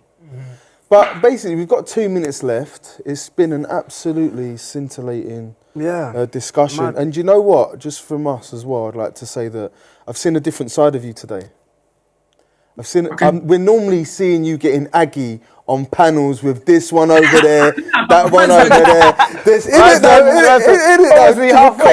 reference, this, that, this one, Yeah. black, But it's just nice to see you just as a person, as a human being, with your own opinions he's about your there. own life experience. No, he's there. He's quite a good code switcher. Like he knows he's like, you know, But you know- in you know spaces what I he mean? kind of Do you know- moves you know around. what I mean? Obviously, we're just chatting about like, sorry, you're there, innit? Like, that's what we're Yeah, chatting about. the roads But I and feel all like, this. yeah, like But you like, obviously you navigate when you're that on quite telly, well. you got like 2 minutes, come on. so you just got to say your thing quick. Yeah. In real You life, got, it's you got to different. premeditate what you're saying, and And this when is you've got an hour-long discussion, you can develop the point Yeah. and comfortable and leaning yeah. and talk in a way that there's certain things you just can't. Yeah, Yeah, 100. Well, Well, there's a lot of things there that like we can take as inspiration. Yeah. We're a young organisation, and to be fair, like our organisation is just filled up with so many different people, and I feel like the organisation is just kind of quadrupled just by doing this event. I feel like it'll get even bigger as a result because we just want to work with as many people as possible. So we're inviting you into the family as well, and like if we could do stuff moving forward, that you've got a lot of inspiration, a lot of experience, and you know, to the camera and to the audience, if you've got any ideas that you want to work on or you want to collaborate with us, we're happy to do it. We're happy to sit down and talk about it. But you've been amazing, Akala. Thank you, Akala. And we need to do this again. Next time Because as well. I remember meeting you 5 years ago when we did the Pack at 70. and you was Yeah. wearing the Shaolin thing, remember? In the Burley field, remember? Yeah. So I remember, and yeah, he did a little Acapella. MC thing, He did the a little acapella at the bars, end. he did little 16 bars and everything. I thought, remember that. yeah, man. So thanks for staying part of the journey and part of the conversation. Do feel free to attend any of the other events, and if you want to do anything, just let us know. We can Copus Mentors anything. Just if you want to participate, just let us know. Yeah. All right. Yeah, and shout out to everyone else as well. Thank you also for being tuned in. Of course, we have a weekend long of events and a program with different talks from other inspirational individuals, other workshops, and of course performances. So please lock in to the website seemyworld.net. View our exhibitions as well. We've got the archive footage as well from PAC at 70 as well, so you can look at the debate. Tomorrow is the youth panel that we've got. So we've got a youth panel tomorrow. We've got a youth panel tomorrow involving some of the brightest social change makers, tastemakers in Manchester. We've got a world premiere showing of a short film by Courts Rights called Rage with Words. Still, please do lock into that and watch that. All information for that is on seemyworld.net. We've collaborated with MMU PAC at 75, so there's an in conversation with Afua Hirsch. Yeah, which they're facilitating. Yeah, so go to our website, seemyworld.net, for all the information. Do sign up. Have you got any last words that you want to leave us with, Akala? Akala may have dropped off. May have done that already. Well, what's he said? He said, thank you guys. What did he say in his chat? I don't know, he's about it. But yeah, he says bless. He says bless to everyone, to one and all. Happy Kwanzaa. Yeah, cool. So thanks, guys. Thanks for locking in. Yeah, we'll see you shortly. We're going to go for a short break, and then we are looking to introduce the premiere of Suwandi's film, which was Voices for Freedom, which has been facilitated by the Poetry Library and Manchester Metropolitan University. So yeah, if you already got your tickets for that, then you can just go on the Eventbrite and see that. It will be there premiered. And yeah, we'll see you shortly. But we're gonna. Should we just wrapping up now? You're wrapping up now. Yeah, just wrap up. I'll just wrap it up. All right, cool. Yeah, just lock into that now. Then we're gone. Peace and love. Save. No, he was sick though. It was hard. We need to get him in again, man. No, 100%. As in, I think he's in already. You know what I mean? Happy days. Yeah, Happy days. Yeah.